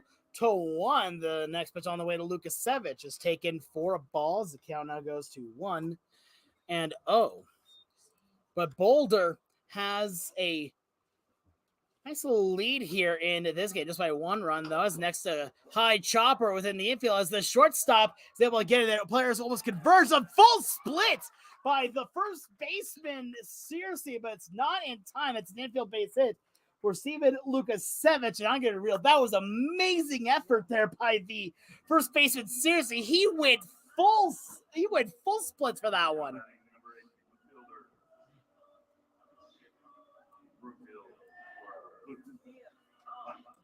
So Luke Blackman comes up to the dish here in the bottom half of the second inning after the infield base hit from Steven Lukasevich.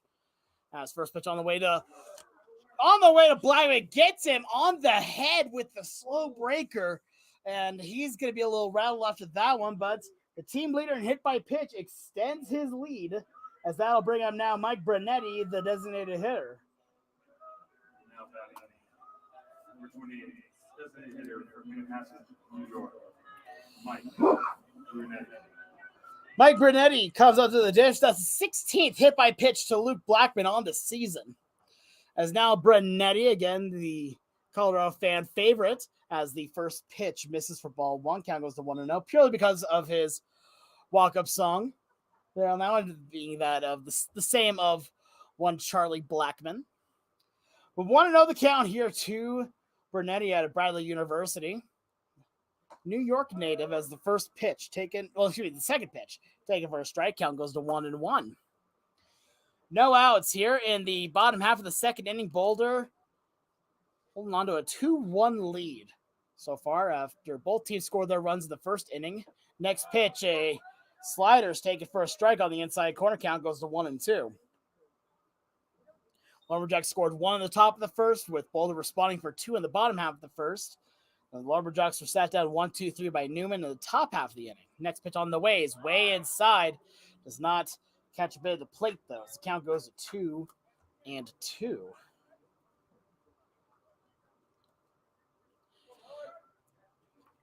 So now with runners on at first and second, nobody out, it's 2-2 the count. The next pitch misses high for ball 3 as the count now runs full here to Brunetti.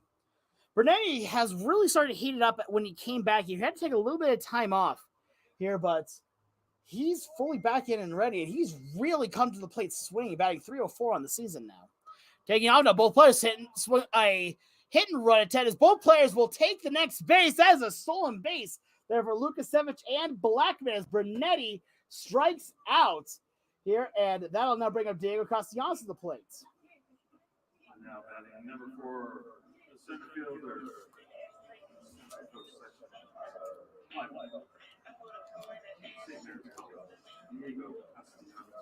So Diego Castellanos comes out, the runners on second and third. So to kind of explain a little bit what happened on that last one, it was a designed hit and run with both runners taking off, but Brunetti struck out on it, but the throw down to second was not in time to get Luke Blackman, so both players will be credited with a stolen base. So the first pitch on the way to Castellanos is fouled off to the left as that one will find its way into the Collegians dugout. Count now goes to 0-1. And this is starting to look a little bit familiar to what happened in game 1. Last time, the second time that Castellanos came up in game 1, had 2 runners on, and he hit a 3-run home run. So we'll see if maybe history repeats itself as the next pitch misses way outside. Count goes to 1-1. I was talking with Castellanos between the games, and just to let you all know now, he will be one of the players I'll be interviewing in between game after the second game, And I was talking to him about the Grand Slam, and he goes, I knew what they were throwing to me. Next pitch is taken for a ball outside. Count goes to 2-1. He said that after they just had a mound conference, I was 99% sure what they were going to throw. He guessed right. I put that one into right center field. 2-1 the count. Next pitch. A high, towering pop-up in a shallow right center field as the second baseman goes for it, and he lets the ball drop there as now both the runners will advance. Scoring first will be Lukasevich, as Lukasevich will score off of the single there, and Luke Blackman will go to third. Boulder now leads 3-1 with Hunter Hirayama coming to the dish. Now batting number 2, the shortstop, Hunter Hirayama. So Hirayama comes up with score now 3-1. Boulder ahead here in the bottom half of the second inning. But only 1 out here for the Collegians. Here with still 2 runners on here in the second. The next pitch on the way, a curve that finds the zone. The count goes to 0-1. Hunter Hirayama in this game already has already gotten a walk and a run scored. Go back to the first game for Hirayama. Had a walk, a single and run scores. Next pitch, another hit and run as that's a high chopper into left field for a base hit. Taking off on the pitch was Castellanos, but it didn't matter. It was a full hit and run as Castellanos gets to second. It's an RBI single for Hirayama. Now batting number 18, the catcher from Carlsbad, California, Brett Williams. So Brett Williams comes up as Boulder now leads at 4-1 here in the bottom half of the second inning. Runner on at first base is Hunter Hirayama. Diego Castellanos on at second. Only 1 out here in the inning as Boulder now leads at 4-1 in the bottom half of the second inning. Next pitch, a high pop-up down the right field line here as this one will find its way out of play towards the tennis courts. So here's the count now to 0-1 here on Williams.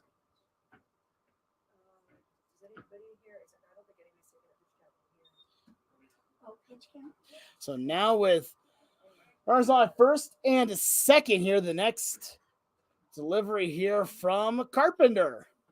It's taken outside. The ball gets away a bit from the catcher Damgard as the count now goes to 1-1 with 1 out. 2 people on here in this inning as already 2 runs in for Boulder in the inning.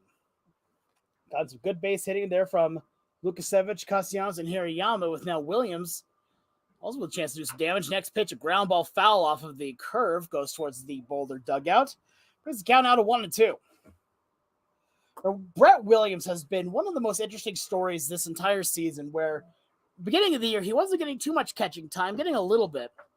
But he just kept working, just kept on grinding. In practices, he would be the last one to leave here, and even doing works without coaches' time. As the next pitch taken inside for a hit by pitch, as that one will load up the bases for Isaac Sobieschek. Castellanos coasts to third, and Hirayama now on to second, as now Sobieschek will come up to the dish.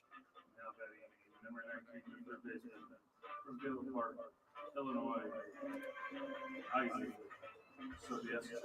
Sobieschek struck out looking his last time up back in the first inning, but now has the bases loaded with just one out. Power hitting third baseman. Here the 1-2 on the way, a ground ball down the third base line. It goes foul. It's counting out to 0-1. But for Sobieschek, he's a very versatile player. He's played first base, he's played third. He's even pitched this season. He pitched one inning that was near flawless against the Next Gen Dogs. And honestly, even the coaches saw something out of it. The next pitch on the way misses outside as the counter goes to 1-1. The runners are going to advance. There's going to be a play at the plate. No, there will not. As Castellanos will score off the pass ball there. So now he will score from third as everyone else will advance an extra base. Boulder now ahead 5-1 here on the bottom half of the second inning as they just keep piling on the runs here in this game. So now runners on at second and third. 1-1 the count here to Sobieschek. The next pitch is inside, goes off the glove of the catcher Damgard. This count now goes to 2-1. One out, score is 5-1 here in the bottom half of the second inning. This Boulder not done scoring just yet. They have runners on at second and third. One out. The 2-1 is low for a ball. Count now goes to 3-1. Sobieschek with Derek Woolwine, the man on deck. Sobie has been a big offensive threat for the team, hitting. He's one of the team leaders in home runs with 3. The 3-1.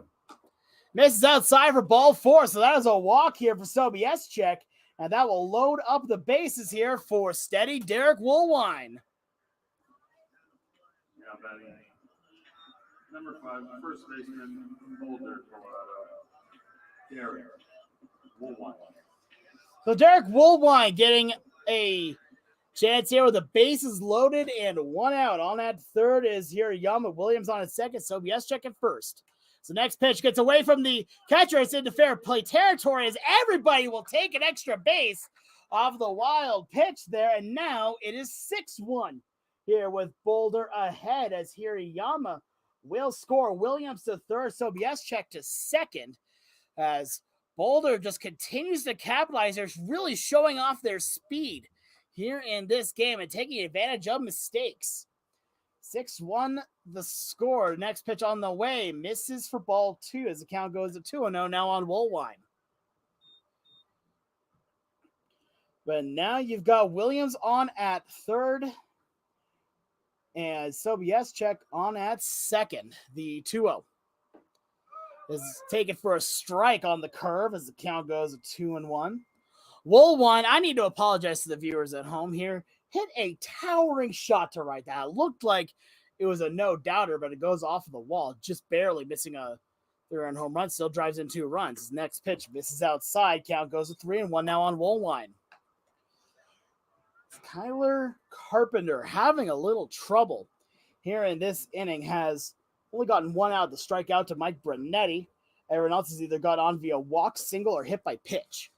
The 3-1. It's a high drive into center field, but right there is Porras. He tracks, he's there, and he makes the catch. The runner from third will tag and try to score. It's Williams. There'll be no throw home. That's a sacrifice fly for Derek Woolwine into center field. That'll bring up the catcher, Shane Crow.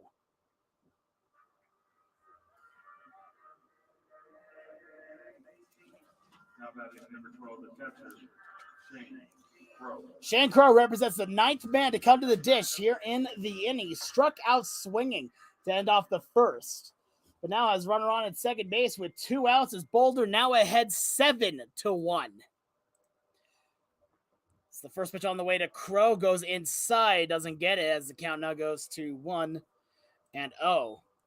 Boulder now a 6-run lead here in the bottom half of the second inning. So the next pitch on the way.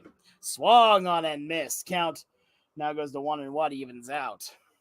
Shane Crow out of Fort Collins, Colorado, getting to catch in this game. We actually haven't seen him catch in a bit. Mostly it's been Brunetti or Williams with him playing second base, but he's getting the chance to be behind the dish today as the next pitch misses on the curveballs. The count now goes to 2-1.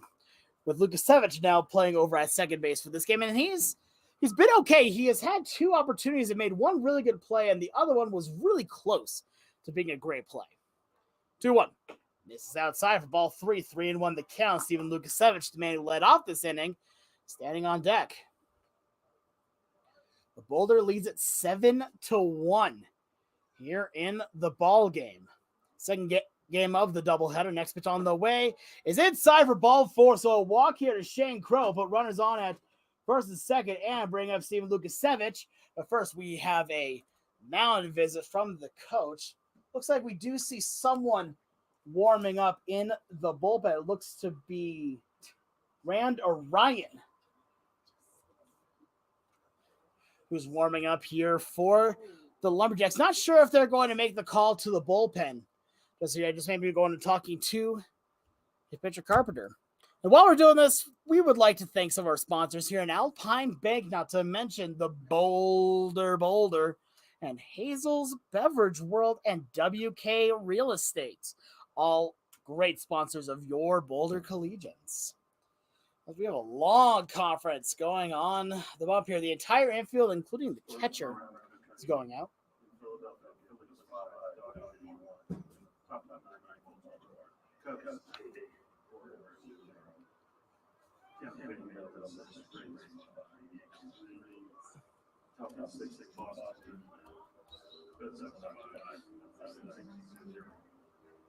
All right, we're back in here and ready here in the inning with 2 outs, runners on at second and first.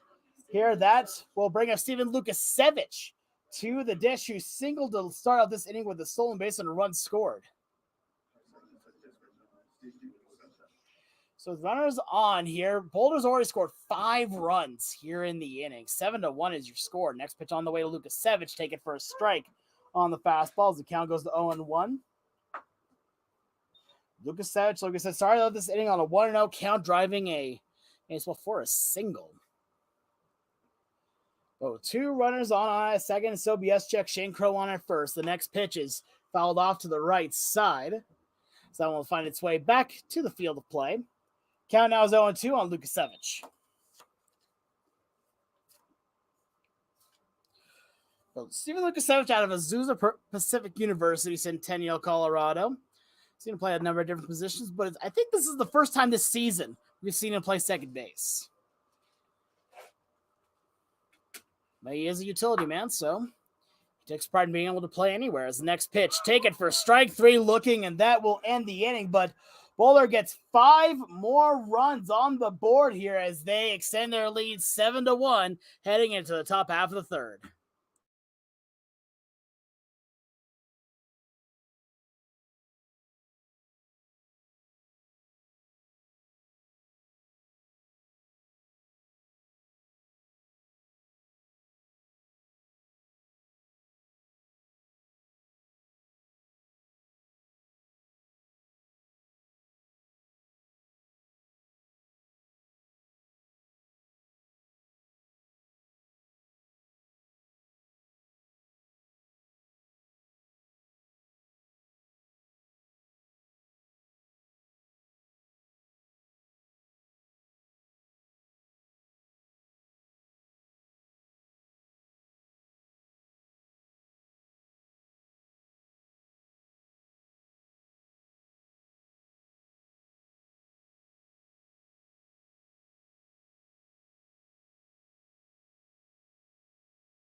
the second baseman, Sage Hurley. Sage Hurley ready to lead things off here. Top half of the third inning. 7-1 your score with Boulder ahead. Hello, everyone. I'm Alex Clark, your broadcaster for this game. As now TJ Newman ready. First pitch on the way is a high drive into deep right center. Castellanos and Williams tracking it down, and Castellanos makes the running grab to rob the extra base hit. Great play there by Diego Castellanos, really showing off the defensive range as that'll put the lineup card back to the top here, and Jake Porras with one out. Now batting number 17, center fielder, Jake Porras. So Jake Porras comes up. He's 0 for 1. He reached via an error back in the first inning, an error by Steven Lukasevich, but it was still a good play. But I hated to have to give him the error on that one. But it was technically an error there. He would later come around to score. He was the only run so far for the Lumberjacks in this game as the first pitch taken for a strike. Count goes to 0-1. TJ Newman, now in his third inning of work, has been such an effective pitcher for this team. The next on the way is taken for a strike as the count now goes to 0-2. 7-1 your score here, top half of the third inning as Newman's next pitch on the way. Taken for strike three, looking 3-pitch strikeout here to Jake Porras, and there's 2 outs here in the third, and now 5 in a row sat down by Newman as that'll bring out the designated hitter and Colin McKenzie. Now batting number 7, the designated hitter, Colin McKenzie. Colin McKenzie comes up, facing off against TJ Newman as the next pitch misses high and inside. Count goes to 1-0. Very rarely will we actually see TJ Newman start out count with the ball. The 1-0. Ground ball in the infield as here Young fields off the second hop, takes his time, throws to first in time, and it's another 1-2-3 inning here for TJ Newman and the Collegians. We head to the bottom half of the third. Boulder is ahead 7-1 here on Boulder Collegians YouTube.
Now batting number 8, the left fielder from Broomfield, Colorado.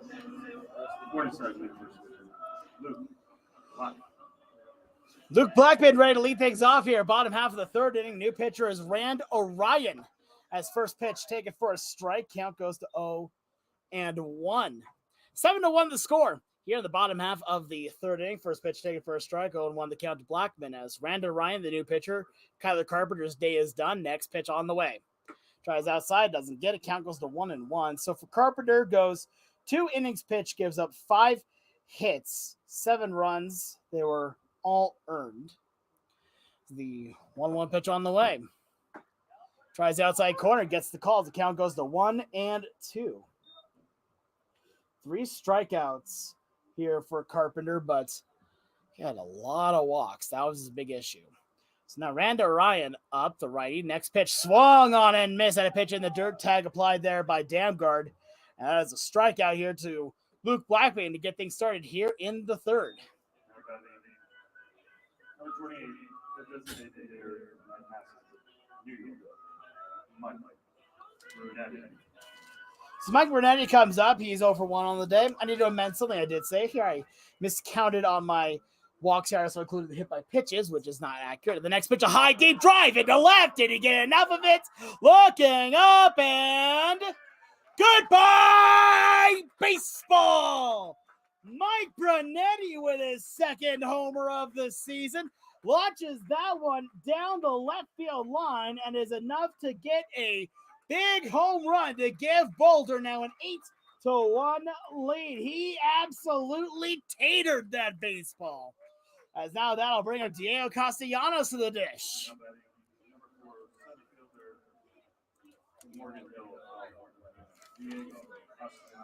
So Diego Castellanos, who's 2 for 2 in this game, a couple singles, a couple runs scored, an RBI and a stolen base. 8-1, your score. The next pitch on the way is fouled off to the left side. The count now goes to 0-1. We have seen now home runs from Diego Castellanos and Mike Brunetti, a number 1 hitter and a number 9 hitter. Both going yard in today's game. We almost saw the middleman of that in Woolwine. His next pitch taken for a ball. Count goes to 1-1. Get a homer down the right field line, but it missed that one by just a little bit, which would be funny that it would have been on every end of the spectrum as well as right in the middle of the lineup.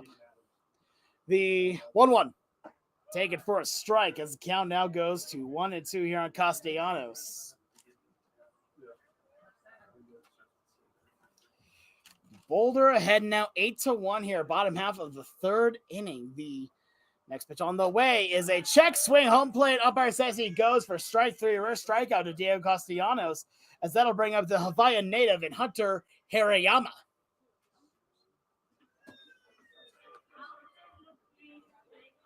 Number 2, the shortstop of Mililani, Hawaii, Hunter Hirayama.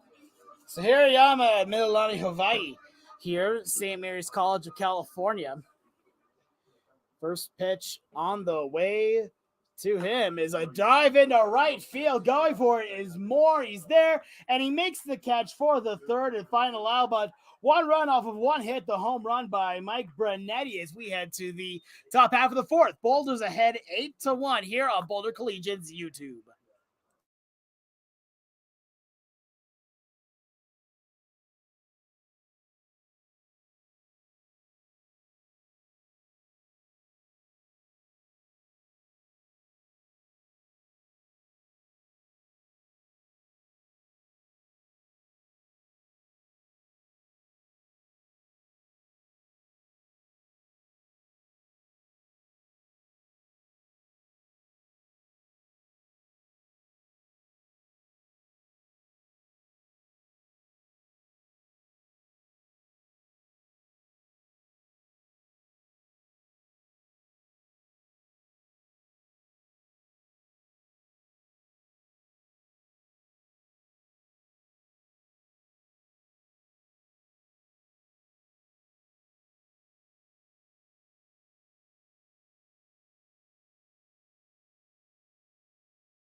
TJ Newman now comes up here. The top half of the fourth inning will face off against 3-4-5 for the Lumberjacks. Leading off will be the right fielder in Tucker Moore. right fielder, Tucker Moore. TJ Newman off of a 6-pitch inning. His last time up. The next pitch, a foul ball off of himself. It's gone to 0-1. Newman has been so effective. He's already sat down 7 in a row. And on top of it, his pitch count is absolutely fantastic. 31 pitches thrown. We're talking about how good he is about working the pitch count here, and he's really putting a display on that today as the next pitch just misses outside and high. Count goes to 1-1. But if you're a catcher, you've got to love what TJ Newman does here. I was talking with Brunetti, and he said, yeah, he's my favorite pitcher to catch. As the next pitch misses for ball 2 as the count goes to 2-1. But Boulder ahead, 8-1 here, top half of the 4th inning.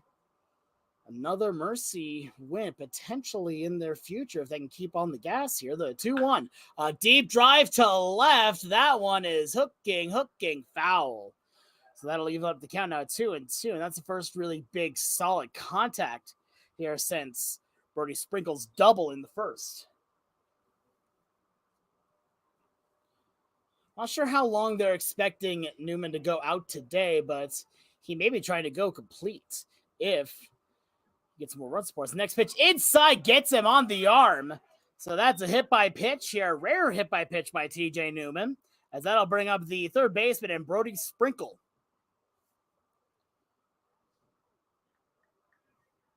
So Sprinkle so far on the day had that big double back in the first.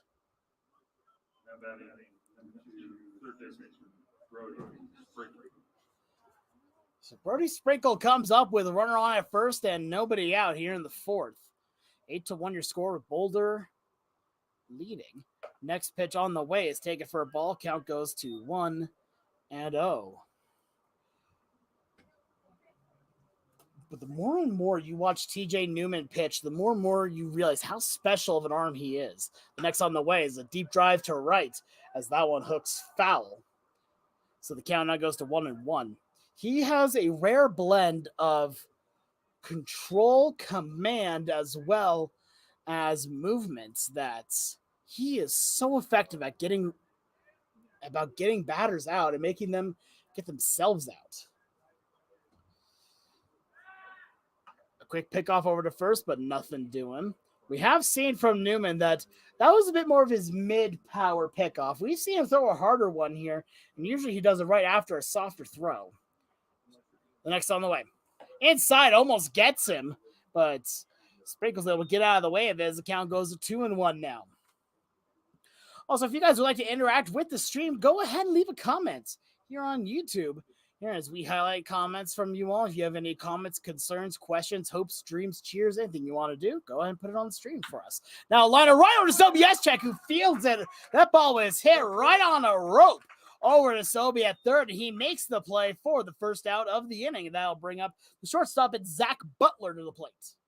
Now batting number 10, the shortstop, Zach Butler.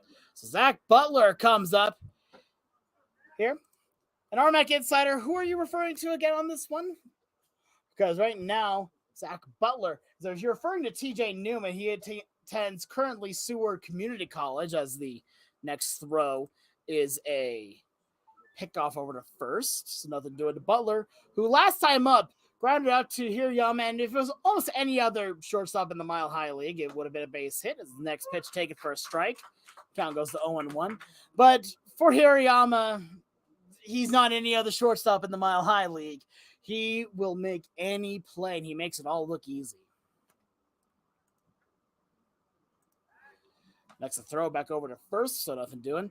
And yeah, RMAC making sure. Yeah, you said TJ. Yeah, currently right now is attending Seward Community College. I don't have the year on him. I can get that for you guys in just a little bit.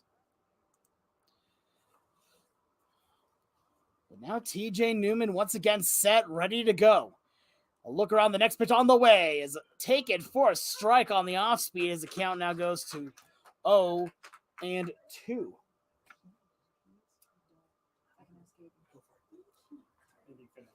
So now with A count of 0-2 here on Butler. The next pitch on the way is taken for a ball throw down to second base. Now, as that one gets into center field, as he's not going to chest the arm of Castellanos here, but I think that's a delayed stolen base there. That wasn't like there was any other play on it. That's just a delayed stolen base for Tucker Moore. So the count goes to 1-2 now on Butler. And Moore now is on at second base with the stolen base. 1 out, 8-1 the score here, top half of the fourth inning. Boulder scored at least one run in every inning so far. As now Newman looks around here. The next pitch on the way is fouled right behind home plate. So we'll try it again here at 1-2. 1-2 the count here from TJ Newman, whose pitch count has been stellar in this game. Came into this inning right around 31 pitches, the 1-2. A great block there by Shane Cronin on a pitch outside. Count now levels at 2-2.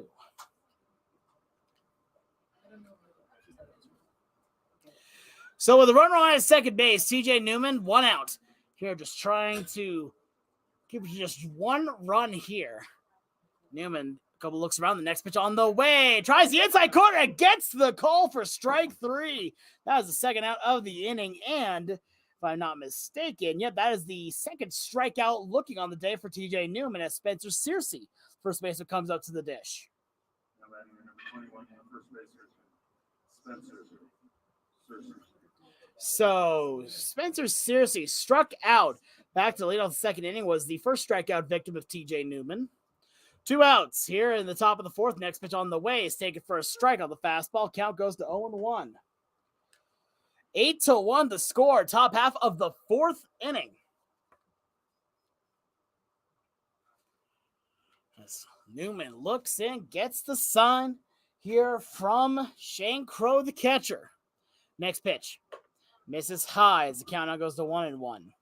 Spencer Searcy struck out to lead off the second inning, but TJ Newman in his fourth inning of work, the hit by pitch to Tucker Moore stopped a streak of 7 in a row, sat down by Newman.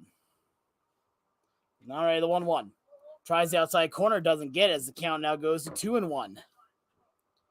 2-1 the count with 2 outs here on the top half of the fourth. As the temperature's starting to get a little bit cooler now at 91 so far. Still pretty hot. Now the next pitch on the way. Gets the outside corner as seriously thought about swinging on it, but holds the swing, but it's a called strike anyway by the home plate umpire as the count now levels at 2-2. 1 strike away for getting out of the inning unscathed for TJ Newman. Already has 1 strikeout in the inning, looking potential for the second. It's a long look in here as he's trying to get a sign here that he likes and then steps off here. Maybe just a little miscommunication going on between the two of them. So he looks in now, trying to get the sign from Crow. Runner on at second base is Tucker Moore. Has the sign, he's ready. 2 balls, 2 strikes, 2 outs. Next pitch, lined up the middle. That's going to go for a base hit. Rounding third, heading for home is Moore. Castellanos to throw home, and it is not in time as the ball gets away from the catcher, Evan Newman. Now he's going to head for third. The throw into third is not in time. So that is a single, an RBI single for Spencer Searcy, who advances to third off of the throws. And then now that breaks it to an 8-2 ball game here in the fourth inning.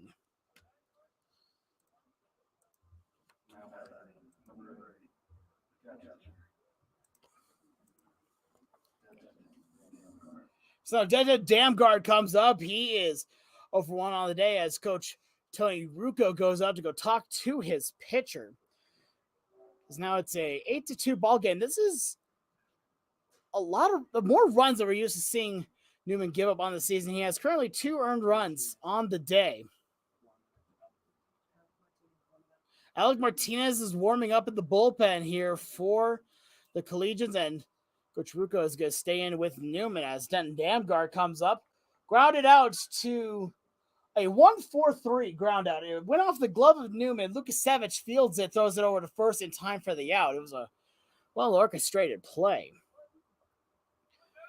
With 2 outs here, and now runner on at third. 8-2 is now your score here in the fourth. Next pitch on the way, a check swing. Home plate umpire says that he committed as the count goes to 0-1. But 8-2 your score, top half of the fourth. With Boulder favored in this game, now the 0-1. And when it gets away from the catcher here, Crow coming in from third is Spencer Searcy, and he will score off of the wild pitch. And that will now bring it to an 8-3 ball game. Counts now 1-1 here on Damgard. So, all right, 2 runs in for Lone Tree in the inning. 2 outs. Here, 8-3 your score. Now, right, next pitch on the way. Inside, almost gets him as the count now goes to 2-1. More than likely here, this will be the last inning of work here for TJ Newman as Alec Martinez warming up in the bullpen. Now the 2-1 on the way. There's a little looper into shallow left center field here. Yama tracks it. He's there, and he makes the catch for the third out of the inning. But 2 runs come across here for the Lumberjacks, making it an 8-3 game as we head to the bottom half of the fourth.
Brett Williams ready to lead things off here in the bottom half of the fourth inning as now Boulder has a 5-run lead, 8-3. Next pitch on the way from Orion is a curveball taken for a strike as the count goes to 0-1.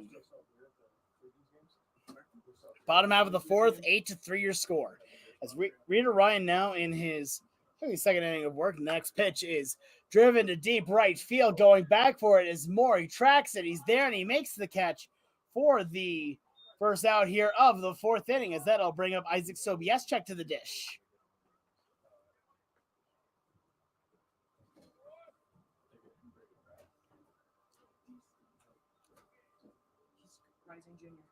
Now batting number 19, third baseman Isaac Sobieschek. So Isaac Sobieschek comes up to the dish. He's 0-for-1 on the day as the next pitch misses outside. Count goes to 1-0.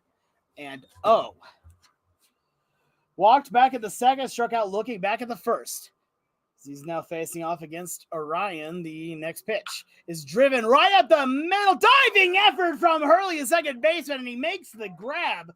Great catch there by the second baseman. There is Sage Hurley. And that is the second out of the inning, as that'll bring up Derek Woolwine to the dish. Now batting number 5, first baseman Boulder, Derek Woolwine. So Derek Woolwine comes up here, and Armac Insider, I have an answer for you about what year he is. He's rising to be a junior this coming year. So now the next pitch on the way, though, Woolwine is taken for a ball. Count goes to 1-0. Woolwine 1 for 1 in the game with 3 RBIs so far. Now the next pitch on the way. Misses a little high. Count now goes to 2-0. Woolwine has really heated up as of late here with the bat in his hands. Again, started at the beginning of the year, he was batting low 210s, 220s. Now, batting about 300 as the next pitch misses outside. Count now goes to 3-0. But 8-3 your score here, bottom half of the 4th inning. Been so far a very efficient inning for Rand Orion. As now the next pitch on the way. Take it outside for ball 4. 4-pitch walk here for Derek Woolwine as he keeps the inning going with the walk, as that'll now bring up the catcher and Shane Crow to the dish. Crow on the game is 0 for 1 with a walk and a strikeout. Now batting number 12, the catcher for Collins, Colorado, Shane Crow. So Shane Crow comes up to the dish here with runners on at just a runner on at first base here with the walk to Woolwine.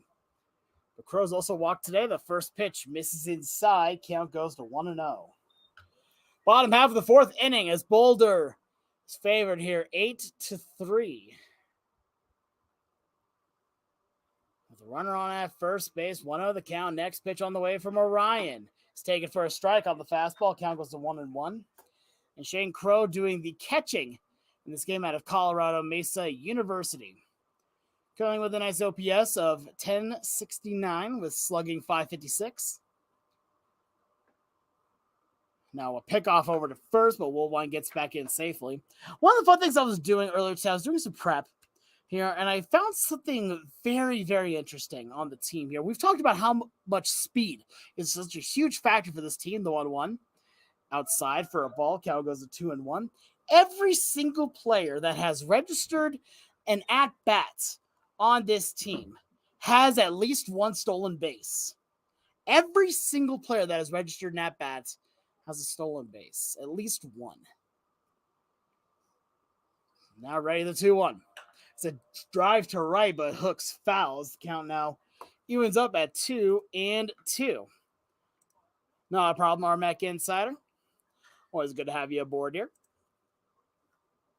2-2 the count with 2 outs. Runner on at first. As now the pitcher Orion looks over again at the runner at first. Woolwine, the 2-2 on the way. Misses outside as the count now runs full. 3-2. Nowhere left to put a little dot on the scoreboard. 3-2 with 2 outs. Runner on first. They'll be taking off on the pitch. Barely being held on, if any at all, for Woolwine. Takes off. The 3-2. It's a high towering pop-up in the infield as the shortstop here, Butler, trying to track it. He's there, and he makes the catch for a 3rd and final out. So Boulder goes down without much of a fight here in the 4th inning. No runs on no hits, no errors, and 1 man left on as we head to the top half of the 5th. 8-3 is your score with Boulder ahead.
Top half of the 5th inning as new pitcher on the bump here is Alec Martinez for your Collegians. Now batting number 28, left fielder, Nick Harris.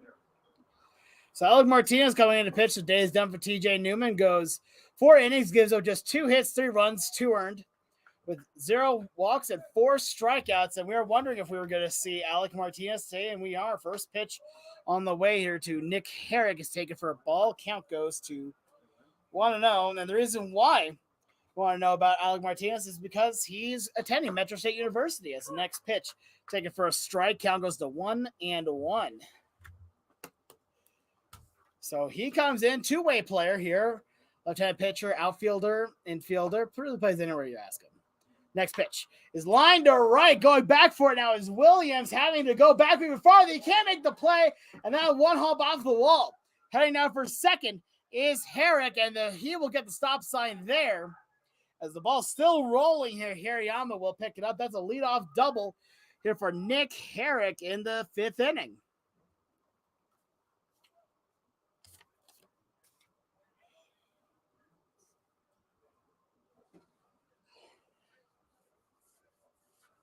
Now batting number 1, second baseman, Sage Hurley. So Sage Hurley comes up to the dish. He's 0 for 1 with a flyout over to center field his last time back in the 3rd inning. But now Martinez here, an 8-3 lead here for Boulder. Tassel protecting that lead, shows bunt, pulls it back, but it's a called strike anyway on the outer half of the plate. The count goes to 0-1 as the catcher Shane Crow goes out for just a second to go. Talk to his new pitcher here. Looks like maybe there may be a little bit of miscommunication there, but looks like it's all fine now.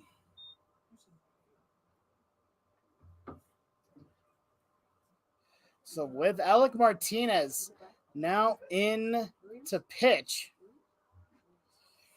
is now ready. The next pitch on the way. This is outside on the fastball. Count now goes to 1-1.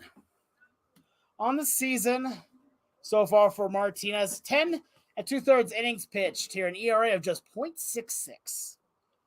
Has been incredibly effective here as a reliever.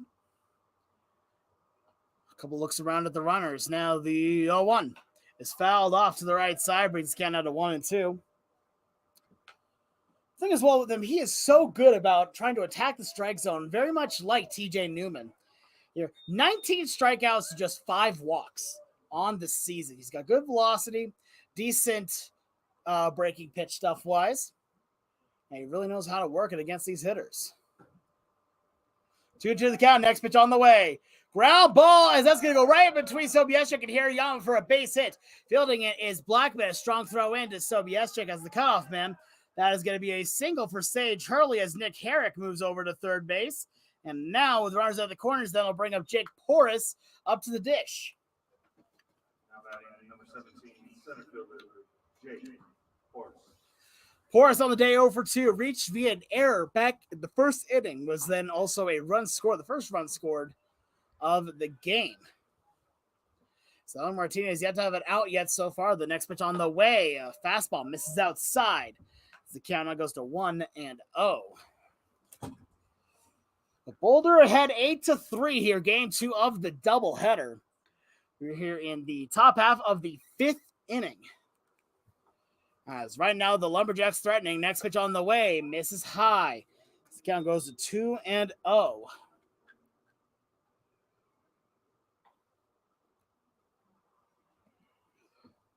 As he looks in now, getting ready to sign the next pitch on the way. Misses low. 3-0 the count now to Porras. With Colin McKenzie, the man on deck. Still nobody out here in the inning. Carter Swan now also warming up in the bullpen for the Collegians. As the next pitch misses for ball 4. 4-pitch walk given up by Alec Martinez. Will now load up the bases as Sage Hurley is pushed over to second. And now Colin McKenzie, the designated hitter, comes up to the dish.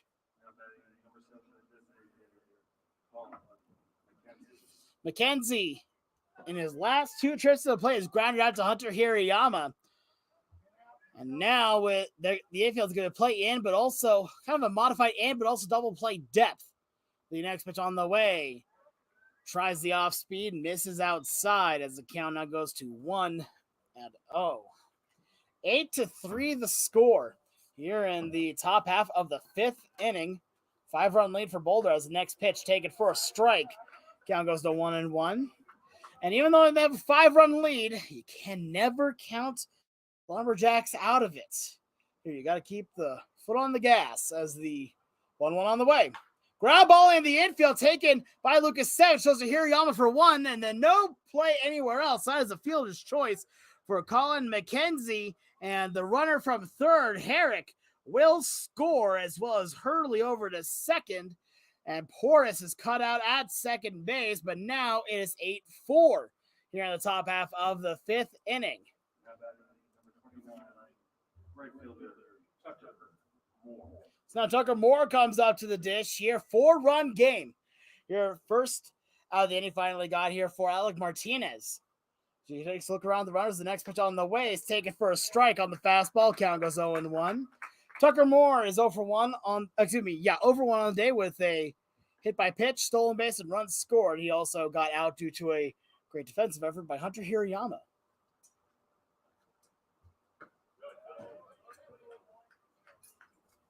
Next pitch misses low in the dirt and outside for ball 1-1 the count now on Moore. The infield is still around double play depth here. A double play gets them out of the inning. As the next pitch on the way is taken for a strike as the curve drops right in for a strike. 1-2 now the count. 8-4 your score, top half of the 5th inning. Boulder getting 5 runs in the 2nd inning. Their big play. The next pitch on the way. A curveball just misses the inside corner as the count now goes to 2-2. But Alec Martinez here coming in relief of TJ Newman. A couple other relievers getting ready here for Boulder. The 2-2 misses outside for ball 3 as the count now runs full 3-2. Full count with 1 out. Runners on first and third. As now Martinez once again sets the fire. A high pop-up into shallow left center field as Hirayama calls everyone off. He's there and he makes the catch easily for the 2nd out of the inning. No runners advance, as now that'll bring up the third baseman and Brody Sprinkle to the dish. Now batting number 2, third baseman, Brody Sprinkle. So Brody Sprinkle comes up. He's 1 for 2 with a double back in the first. He was the first base hit off of TJ Newman. He lined out over to Sobieschek his last time up. He hit that ball very, very hard, but it was right at Sobie. Next pitch on the way. Misses high. Count goes to 1-0 on the fastball. On at third right now, Sage Hurley on at first is Colin McKenzie. But Martinez, who normally is known as a very good strike first guy, having a little trouble with the command today. The 0-1, taken for a ball on the outside. Now the throw to Zeta back home to tag the plate, and not in time, says the all-plate umpire. So a run will score as Sage Hurley comes in off of the throw, and Colin McKenzie is into second with a stolen base here. And now the score is 8-5, as already 2 runs in now for the Lumberjacks. Runner on at second base, 2-0. Next pitch taken for a strike as the count now goes to 2-1. As you can see right now, the Lumberjacks have been fighting back in this game. They have not quit. They were down pretty significantly early in this game, down 8-1 at one point. So next pitch taken for a strike. Count goes to 2-2, and now it's 8-5, a 3-run ball game. 2 balls, 2 strikes, 2 outs, runner on at second. Martinez, a look around the next pitch. Curveball misses the outside corner as the count runs full 3-2. Nowhere left to put a little dot on the scoreboard. As Martinez now again set and ready. The kick, the fire. Swung on and missed for strike 3, and that will end the inning. But 2 runs come across here for the Lumberjacks off of just 2 hits. No errors, and 1 man left on. We head to the bottom half of the 5th inning. Our score is 8-5 with Boulder ahead.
So now Steven Lukasevich ready to lead off here against Randall Ryan. First pitch is a high drive going foul as the count now goes to 0-1.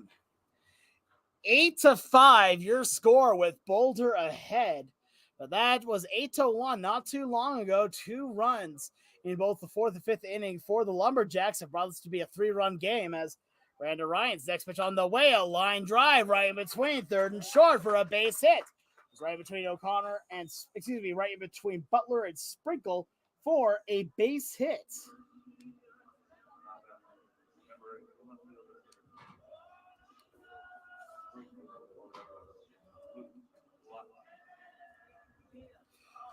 So now Luke Blackman comes up to the dish here at Morningside University on the day for him. So far is 0-for-1 with a hit by pitch, a run scored, and a stolen base.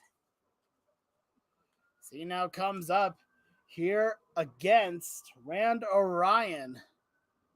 The next pitch on the way misses outside as the count now goes to 1-0. Well, the runner on at first base, Lukasevich, that's the second time today he's got a base hit. Went on the first pitch he saw and was able to make a good play off. It's going to be second pitch, I believe. So now we have a pickoff, goes away from the first baseman, and no advancement there from Lukasevich here as that one got a nice bounce off the wall. So he's able to stay at first, that saves the error.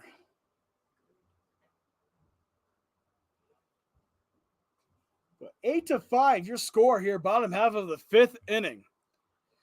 As with the runner on at first base here, Luke Blackman is batting pretty strong on the season. Next pitch misses way outside. That ball goes way into center field as Lukasevich here does not advance after the slide. So that's a stolen base for Steven Lukasevich as the count now goes to 2-0 here on Lukasevich. But that throw, if I could be honest here, that was kind of airmailed there too. Over to the right side. Count is 2-0. Here on Luke Blackman now with a runner on in scoring position. Boulder hasn't scored since the 3rd inning. Now the next pitch on the way. Taking for a strike on the fastball. As the count now goes to 2-1.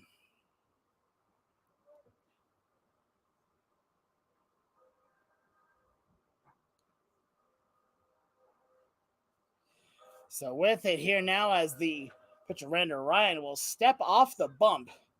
He gets back here ready to go. Luke Blackman, again, he has the dubious honor of being the Ice Pack Award winner. By the way, as he leads the team in hit by pitches right now with 16. The next pitch misses low for ball 3-1 the count. It's helped his OPS and his on-base percentage. He has an on-base percentage of 500 right now with an OPS of 1123. But that's also to say, like, he's also been slugging the ball really well, too. He has a slugging percentage of 623. Like, very impressive. Next pitch on the way. It's a hit and run as the third baseman makes the tag on the runner. Pick over to first. That's a double play. Lucas Savage was stealing third, and about as bad luck of a play as you could get for Boulder. Gets out at third as Blackman grounds out into a 5-3 double play. That is just bad luck. So now Mike Brunetti comes up with 2 outs here in the inning. As that ball was a hit and run, hit right at the third baseman. Sprinkle makes the tag. The first pitch misses inside. Count goes to 1-0. Brunetti 1 for 2 with a homer back in the third inning. So the next pitch on the way. Misses a little high as the count now goes to 2-0.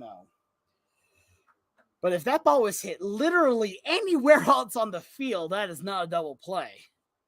But great defense there by Sprinkle and Searcy. So now the 1-0 pitch on the way to Brunetti.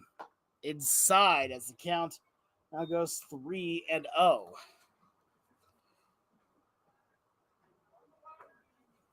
3-0 the count here to Brunetti with 2 outs. Here from Randa Ryan, the 3-0 on the way. Is fouled off, had the green light 3-0. So he goes and fouls it off though, as the count goes 3-1. 8-5 your score, bottom half of the 5th inning after a Mercy win in game 1. This one, a much closer affair, only a 3-run ball game.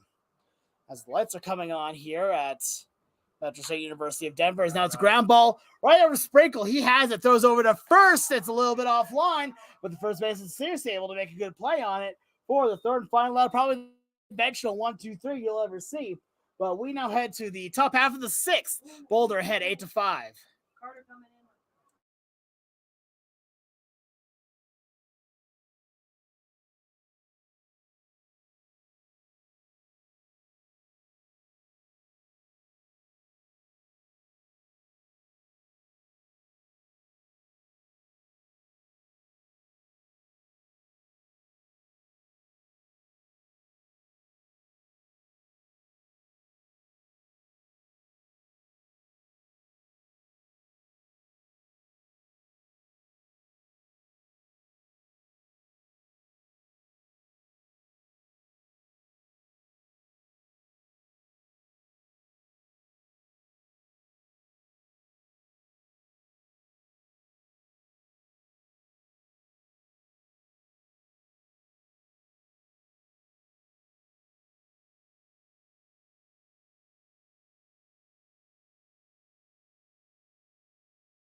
Zach Butler ready to lead things off here for the Lumberjacks. New pitcher on the bump here for the Collegians as Carter Swan out of Castle Rock, Colorado, makes his appearance here in today's game. Alex Martinez's day is done. Goes 1 inning, gives up just 1 hit, 2 runs, both earned with 1 walk and a strikeout. But Swanee now will face off against 5, 6, 7 of the lineup. His first pitch misses high on the fastball. The count now goes to 1-0 on Butler's over 2 on the day. Carter Swan, just 1 inning pitch so far on the season. He's had 2 appearances. Now the 0-1. Misses high. His count goes to 2-0. He struggled his last time out here, was not able to record an out. He has an ERA of 21 so far. But that's from having 1 good outing and 1 not so good outing. He still has an ERA, that ERA of 2-1. Opponents have not gotten a hit off of him yet. As the next pitch misses outside for ball 3, 3-0 the count. 8-5 is your score here in the top half of the 6th inning.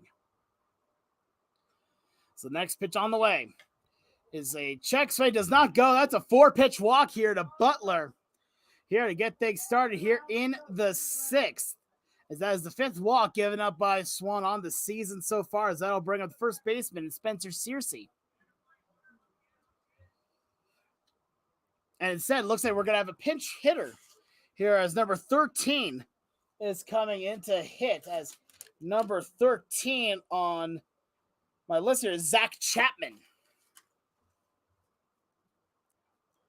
So Zach Chapman batting here for Spencer Searcy. The first pitch on the way misses outside as the count now goes to 1-0.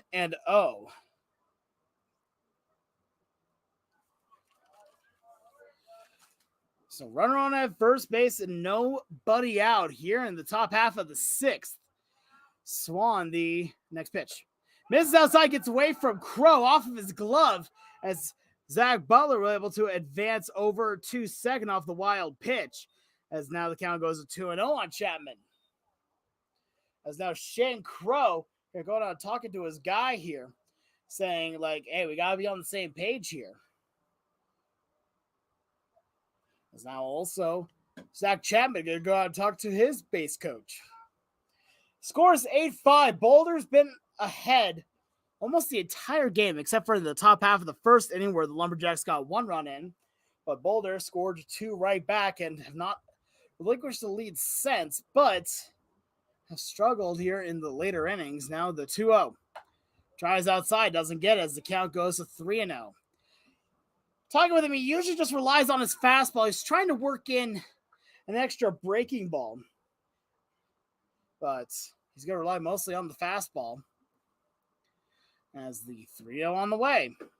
Tries inside, doesn't get it. 2 straight walks here for Carter Swan. As Zach Butler will stay on at second. That'll bring up the catcher, Denton Damgard. So Damgard comes up at first. We're going to have a pitching coach visit here to Carter Swan. And while we do this pitching coach visit, we would like to thank some of our sponsors for today's game in Alpine Bank, the Boulder, Hazel's Beverage World, and WK Real Estate, not to mention Stretch Zone, all great sponsors of your Boulder Collegians. As pitching coach here talking with both Swan and Crow, ends it off with a fist bump before heading back to the dugout, and we'll get back to play. As Denton Damgard, the catcher, comes in to hit on the day for Denton. He's 0-2 with a ground out and a fly out. Now comes up with nobody out and a runner on at second. The next pitch on the way. It's taken for a strike as the count goes to 0-1. So with Damgard coming up here, he's faced off against Carter Swan. No one's still gotten a hit off of Swan yet this season. His next pitch on the way is inside. He showed Bob, pulled it back. As now both runners will advance on the wild pitch. So Butler goes over to third, and Chapman is now on at second base as the counter goes to 1-1. He's got a lot of velocity on the fastball, but is having trouble putting it there for a strike. Swan, his first outing was solid, but since then has struggled. The next pitch on the way, a slider finds the zone for strike 2 as the count goes to 1-2 now on Damgard. As now Looks like time called, but put back in by the base umpire. The next pitch on the way is a high pop-up, and his center field is Castellanos. He's tracking into, he's there, makes the catch. We're going to have a play at the plate. The throw home, and the tag applied, and he got him! Diego Castellanos with a beautiful throw from right center field. Gets the double play to get out the speeding Zach Butler. Call that one an F8-2 double play. And now with 2 outs, Zach Chapman still on at second. That'll bring up the left fielder in Nick Herrick. Number 22 is actually going to be hitting. So that is Nate Lewis, who's going to be hitting for Nick Harris. So Nate Lewis coming in to hit here. So Herrick's day is officially done here. Swan now ready. The first pitch on the way. Fastball misses low as the count goes to 1-0. But that was an amazing throw there by Diego Castellanos as the 1-0 misses outside. 2-0 now the count, but 2 outs. That throw preventing a run from making a 2-0 ball game. On top of it also gets the out, which again in turn makes it a lot harder for the Lumberjacks trying to score here in this inning. We're here in the 6th. Not a whole lot of time left for the Lumberjacks to try and come back, so the Collegians just have to hold on to it. 2-0 the count. From Swan, the next pitch on the way is inside, and a great grab there by Crow, getting that one right in the pocket of the catcher's glove. So the count now goes to 3-0. But with a runner on at second base, still not out of the inning, 3-0 the count here to Lewis, who comes off the bench. Next pitch on the way is inside and high for ball 4. 4-pitch walk here to Lewis. As now that's going to bring up Sage Hurley to the dish, the second baseman. Hurley on the day is 1 for 2 with a single and a run scored. Now batting number 1, the second baseman, Sage Hurley. So Sage Hurley comes up. He's 1 for 2 with a single and a run scored back in the 5th. So 2 outs here. The first pitch on the way is a slider that finds a zone as the count goes to 0-1. His slider has been his most effective pitch for finding the strike zone. So now Swan looking, and again, a look over at the runner at second being held on by Lukasevich. Next pitch, another slider that finds the zone. Swung on and missed. Count goes to 0-2, and right now Swan 1 out away from getting out of the inning completely unscathed. Now he looks in, ready, 0-2 the count. Next pitch. Swung on and missed on the fastball for strike 3, and that will end the inning. So no runs off, no hits, no errors, and 2 men left on as we head to the bottom half of the 6th. 8-5 is your score.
Morgandale.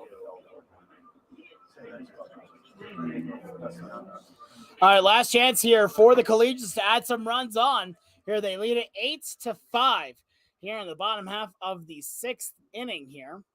As the next pitch on the way is taken inside for a ball. As the count now goes to 1-0. What I mean by that mostly is that they already have a lead here, but more of a lead might help going into the top half of the 7th. That's next pitch taken for a strike on the outer half. Count goes to 1-1. Randall Ryan now in his 5th inning of work. It's been so effective. So next pitch, a ground ball taken by the second baseman. Hurley throws over to the new first baseman, Chapman, for the out. That's an easy 4-3 ground out to get things started here in the bottom half of the 6th inning.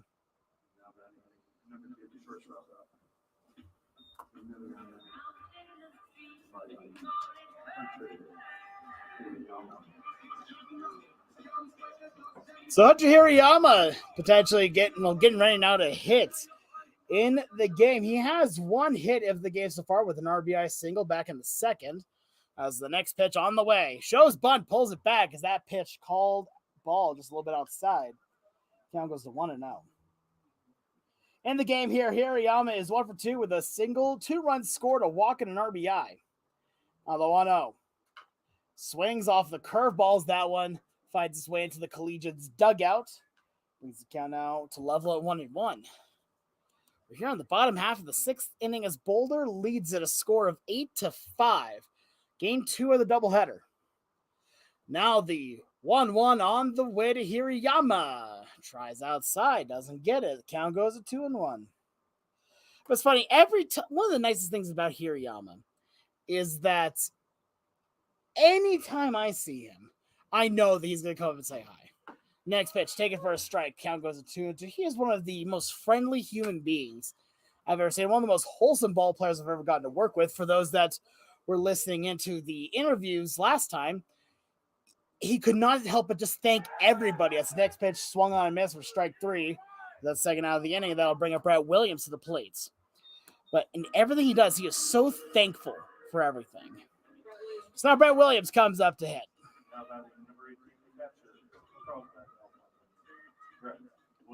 So the right fielder Williams comes up to hit in this game with 2 outs and nobody on as the first pitch on the way to Williams is a curveball taken for a strike. Count goes to 0-1. We saw CJ Pino warming up in the bullpen for the Collegians. We'll see if they bring in Mr. High Leverage for a save here as the next pitch misses outside. Count goes to 1-1. Swan hasn't thrown any more than just 1 inning in any given outing, so not likely he's going to go into the 7th. Now ready, Orion's 1-1 on the way. It's inside, and that gets Williams on the back. His second hit by pitch of the game as he'll take the free pass over to first. And that'll bring up Isaac Sobieschek to the dish.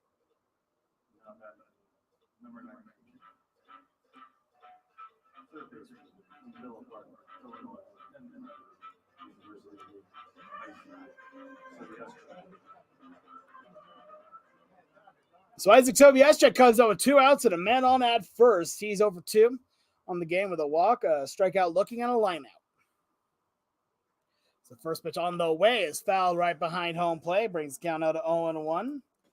For Sobieschek here at Bradley University, here, he has been hitting the ball so well as of late. He had a stretch in the middle of the season where he could not buy a hit. It was sad to see, but he was so hot at the beginning. His batting average never dropped below 300 until after one game. And that one game, once it dropped into, I believe it was around 290. Counts 1-1 now. It dropped to, it just immediately kept going farther and farther up and up. Now it's back up to 410.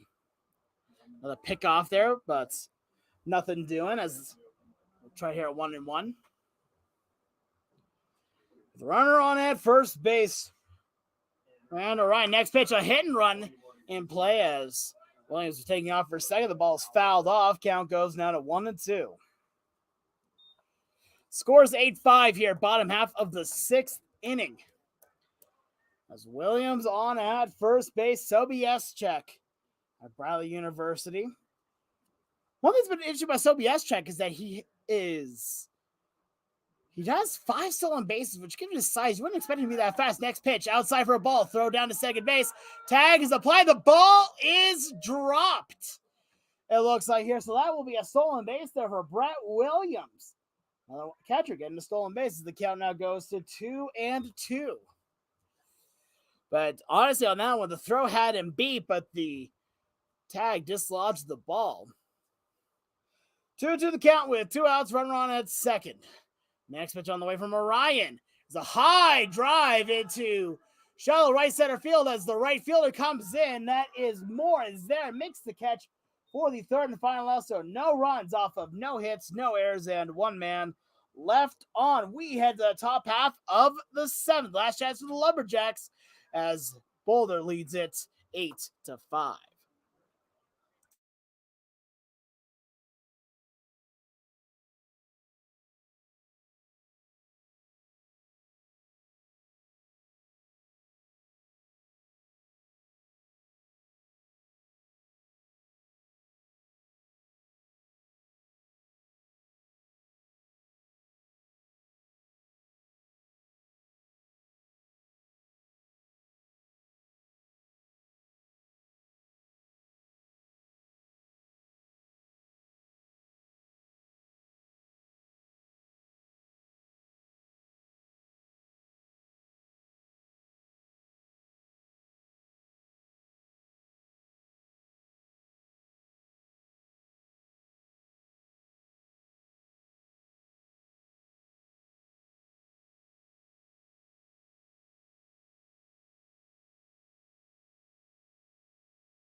Top half of the 7th inning, Carter Swan staring into pitch here, going for a 6-out save.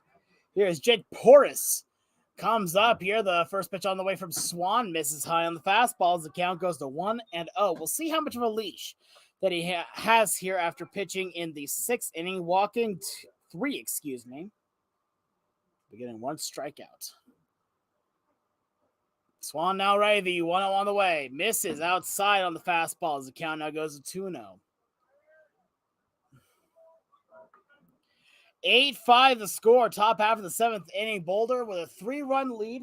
He's hold on to that to lock up their 28th win on the season. As he looks in now again, ready. The 2-0 on the way is inside on the slider. Count goes 3-0. But Swan, here, first time that we've seen him go more than 1 inning. Swan into the 3-0. Low for ball 4, 4-pitch walk here to Jake Porras. Here as that is the second walk that he has gotten today, as now that'll bring up the designated hitter and Colin McKenzie to the dish. And I think that's going to do it here for Swan as Coach Rucco is coming out. You're going to go talk to his pitcher here. We'll see if they make the call here. And yep, he's going to hand the baseball over. So we're going to take a quick break. When we come back, we'll have the pitching change for you. Boulder leads 8-5 here on Boulder Collegians Baseball YouTube.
Colin McKenzie.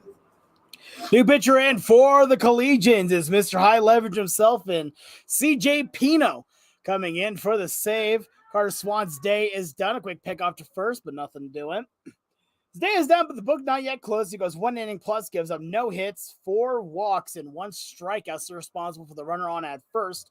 As the first pitch, Colin McKenzie misses for ball 1. Count goes to 1-0. And the difference between Carter Swan and CJ Pino, they are near polar opposites when it comes to pitching. Next pitch, taken for a strike on the outer half. Count goes to 1-0. Where Carter Swan has a lot of velocity and not as much command. CJ Pino, not as much velocity, but a ton of command. Has a lot of good movement on his pitches and is able to really lock it in. But 1-1 the count. Next pitch from Pino. Curveball taken for a strike as the count now goes to 1-2. But Boulder leading it 8-5. CJ Pino throws a changeable fastball, curveball, cutter. The 1-2 is driven to right, going back for his Williams. Misread a little bit. He's there, but he makes the catch over his left shoulder for the first out of the inning. He took that first step in, which most of the time not supposed to do as an outfielder, but hey, he still made the play. And now that'll bring the right fielder and Tucker Moore to the dish.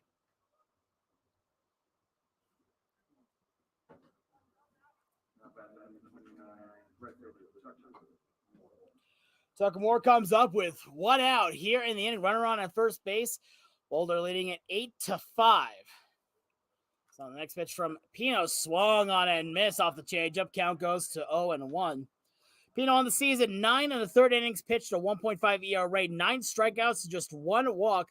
Ponch is hitting 182 off of him. He's only given up 2 runs this season. Now ready the 0-1. Just misses on the fastball as the count goes to 1-1. Talking with CJ, talking mostly with a lot of the other pitchers on the team, as well as some of the hitters that have seen him. Quick pick out to first, but just more of a lob one, just letting him know that he's thinking of him. That changeup dances. Like, normally that's not a word you hear about a changeup, but it does. Next pitch on the way is a foul ball hit and run. There as taking off for second was Jake Porras, but the ball's fouled off, brings the count out of 1-2 as Porras has to retreat back to first base.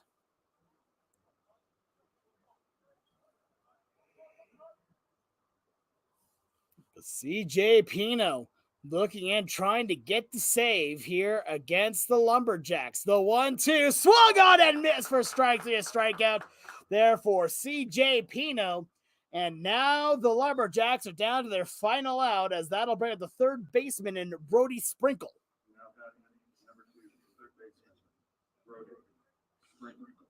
So Brody Sprinkle comes up with a runner on at first, down by 3. 2 outs here as CJ Pino, first pitch on the way, misses outside as the count now goes to 1-0. CJ Pino has been such a fun pitcher out of San Francisco, California, Adams State. The 1-0. Finds the outside corner on the changeup as the count now goes to 1-1. I'll say one of my favorite moments about CJ Pino, though, what happened in Greeley. And it's not a happy moment per se. The 1-1. A check swing, home plate umpire says he goes, and then on the passed ball there, the runner first Jake Porras goes over to second as the count now goes to 1-2. Was in the Greeley Gray series, we heard about the passing of legendary baseball player Willie Mays, and as soon as that happened, the Collegians put in San Francisco native Pino to go in and pitch, which was honestly a really heartfelt moment. Next pitch is fouled off, brings the count to 1-2. But also, Pino's one of the nicest guys you'll meet. He is so fun to talk to, and he just loves to play the game. Nothing more than that. The 1-2. A ground ball in the infield. Sobieschek has it, throws it on the run to first in time for the out, and that ends the ball game. CJ Pino with the save as Boulder wins at a final score of 8-5. Here through 7, they take both games of the doubleheader, and Boulder improves to 28-4 on the season. It has been a long second game, but Boulder wins the first one and now the second one. It's been a lot of offense and a lot of good pitching as well. We're going to take a quick break. When we come back, we'll have interviews with the players here, so don't miss a thing. We'll be back in a moment. You are watching Boulder Collegians Baseball on YouTube.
All right, once again, a final from this game, 8-5, with Boulder taking both games as a doubleheader. I've got Diego Castellanos here. How you doing, man? I'm doing fucking amazing right now. Oh, man, swear. I know, but I'm just pumped up. We got the 2 wins. That's awesome. No, yeah, they played some great baseball here. And first, we're going to talk about your offense has been, I'm not going to say carrying the team because the whole team's doing great offensively, but you have been one of the most consistent hitters at the plate here. Talk to me a little bit about your approach, especially since being moved to the leadoff spot. Well, I mean, just as a leadoff hitter, I just want to get on for my guys and get myself in a good position for them to score me in. So I just try and get on and take second and give them a chance to score me. So I've been doing pretty good on that and giving them a chance to get some RBIs. So definitely. So it's not just about getting on base. You've been clobbering the ball, especially with that 3-run home run into right center field. We were talking a little bit about it beforehand. I want you to tell me what happened just before that pitch. Your mindset was incredible about it. Well, I mean, I walk into the box and I'm like, all right, here we go. And then they call time. The catcher goes up and the coach runs out. I'm like, all right. It was probably about like a minute to 2 minutes. And I was like, all right.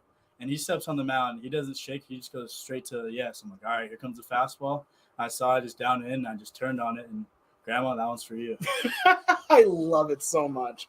That was like one of the best, like, calling your shot moments at that point. You're like, all right, I know this is coming. Just going to go blast this one real quick. Exactly. But it hasn't even just been the power. It's been, like you said, getting on base, including the defense as well. You had a great running catch in right center field on that one that I think legitimately saved a run here, as well as the assist, the outfield assist to save another run on that. Yeah. What's been going on with your defense? You at the start of the season, we're kind of moving around there. You found now your new home in center field, I'm assuming. So, I mean, I just try to cover as much ground as possible, like the fly ball to right center. As soon as he hit it, Brett started calling him like, dude, like, no way, you're not catching this. I look at him, he was nowhere close. I just ran, did a good job getting behind it and caught the ball. And then it was base loader second and third on the outfield assist. Yeah, and so I knew he was going to try and run, so I got behind the ball and gave a good throw, good one-hop, just right into a tag, and held my pitcher out so you can get the last out. We can go hit. It was that was a beautiful throw on the air at that point. But last thing I want to talk to you about, we're getting closer and closer to the playoffs of the NBC World Series. Anything you want to say to the fans that are watching? Just be ready. We're going to make some noise at the NBC. We're going to go win it. All right, sounds good. Thank you so much for coming in, man. I appreciate you. Have a good one. Yeah, that was Diego Castellanos. I got one more interview. Here, come on in. I am joined by the man who recorded the save in this game, one Mr. CJ P.S. CJ, how you doing, man? Good. Good deal. All right, you are Mr. High Leverage with this team here. You have come in some of the most hard to work through spots, and you make it all look easy as pie. Tell me, what's your mentality when you're out there? I'm gonna just trying to come in, just attack the zone, just trying to mix my off speed and just trying to get guys out front and just let my defense work because that's really the big thing for me is I'm just trying to let the defense work, just trying to keep the ball down and just weak contact. You have such an odd pitching style that I love. I personally love it where a lot of people are focusing so heavy on velocity. You focus on getting people out through location, through movements, all that, while also still having a little – I'm not going to say you have no velocity. You got some velo too. But talk to me a little bit about your approach and how you like to work with catchers here to try and make sure that you can really game plan at this point. It's just really – I kind of just watch their swings. I kind of just like to see what they like to do, if they like to get out in front early, if they like to just sit back and wait. I mean it's ever since I was young, I've kind of always been. I've never been the kind of high velo guy. I've just kind of been off speed, just trying to command corners and dink and dunk pitches. So just trying to just keep doing me. Definitely, you have an ERA right now of just above 1 at the season, and that has been with you coming in some of the most high pressure situations. I remember there was one game you came in that was bases loaded, nobody out. I think maybe 1 run got in on that. And for someone to just come in, do you just coach knows that, all right, we're in a tough situation. Let's go get a bottle of Pinot. Yeah. Is that do you relish being in that mentality? I mean, it's kind of just what coach calls me, the fireman. Just come in and just try and put out some fire.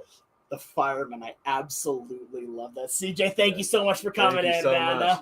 That was CJ Pino here. We had a couple interviews here, as this has been a very big doubleheader, for the for the Collegians here. After 2 games here where they put together, one was through the heavy offense, the second they had to really hold it down. It became a big thing for the team at this point. You had to try and figure out how to win in different ways than they did, especially considering the fact that you still have one more game to probably play against this team after the rainout that happened earlier this season.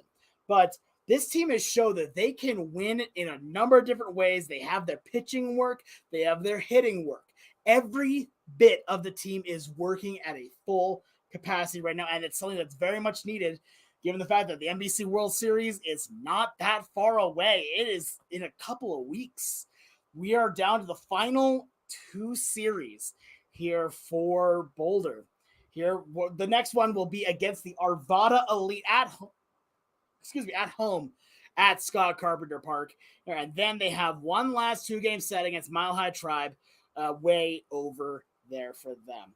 It is not going to be easy for them for the last couple of games, especially since we're hearing it's supposed to be extremely hot on Saturday. But you know what's been hotter than the weather?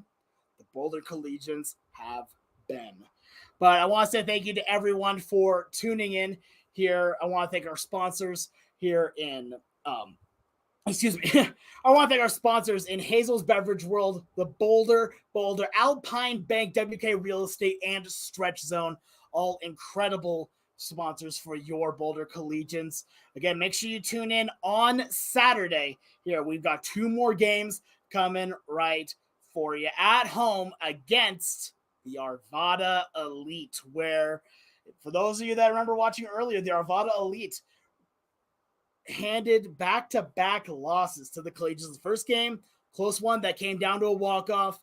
The second game, shut down 3-0. So Boulder's got a little bit to work with here. They've got to figure out something to do about the Arvada Elite, and they'll have their chance here on Saturday.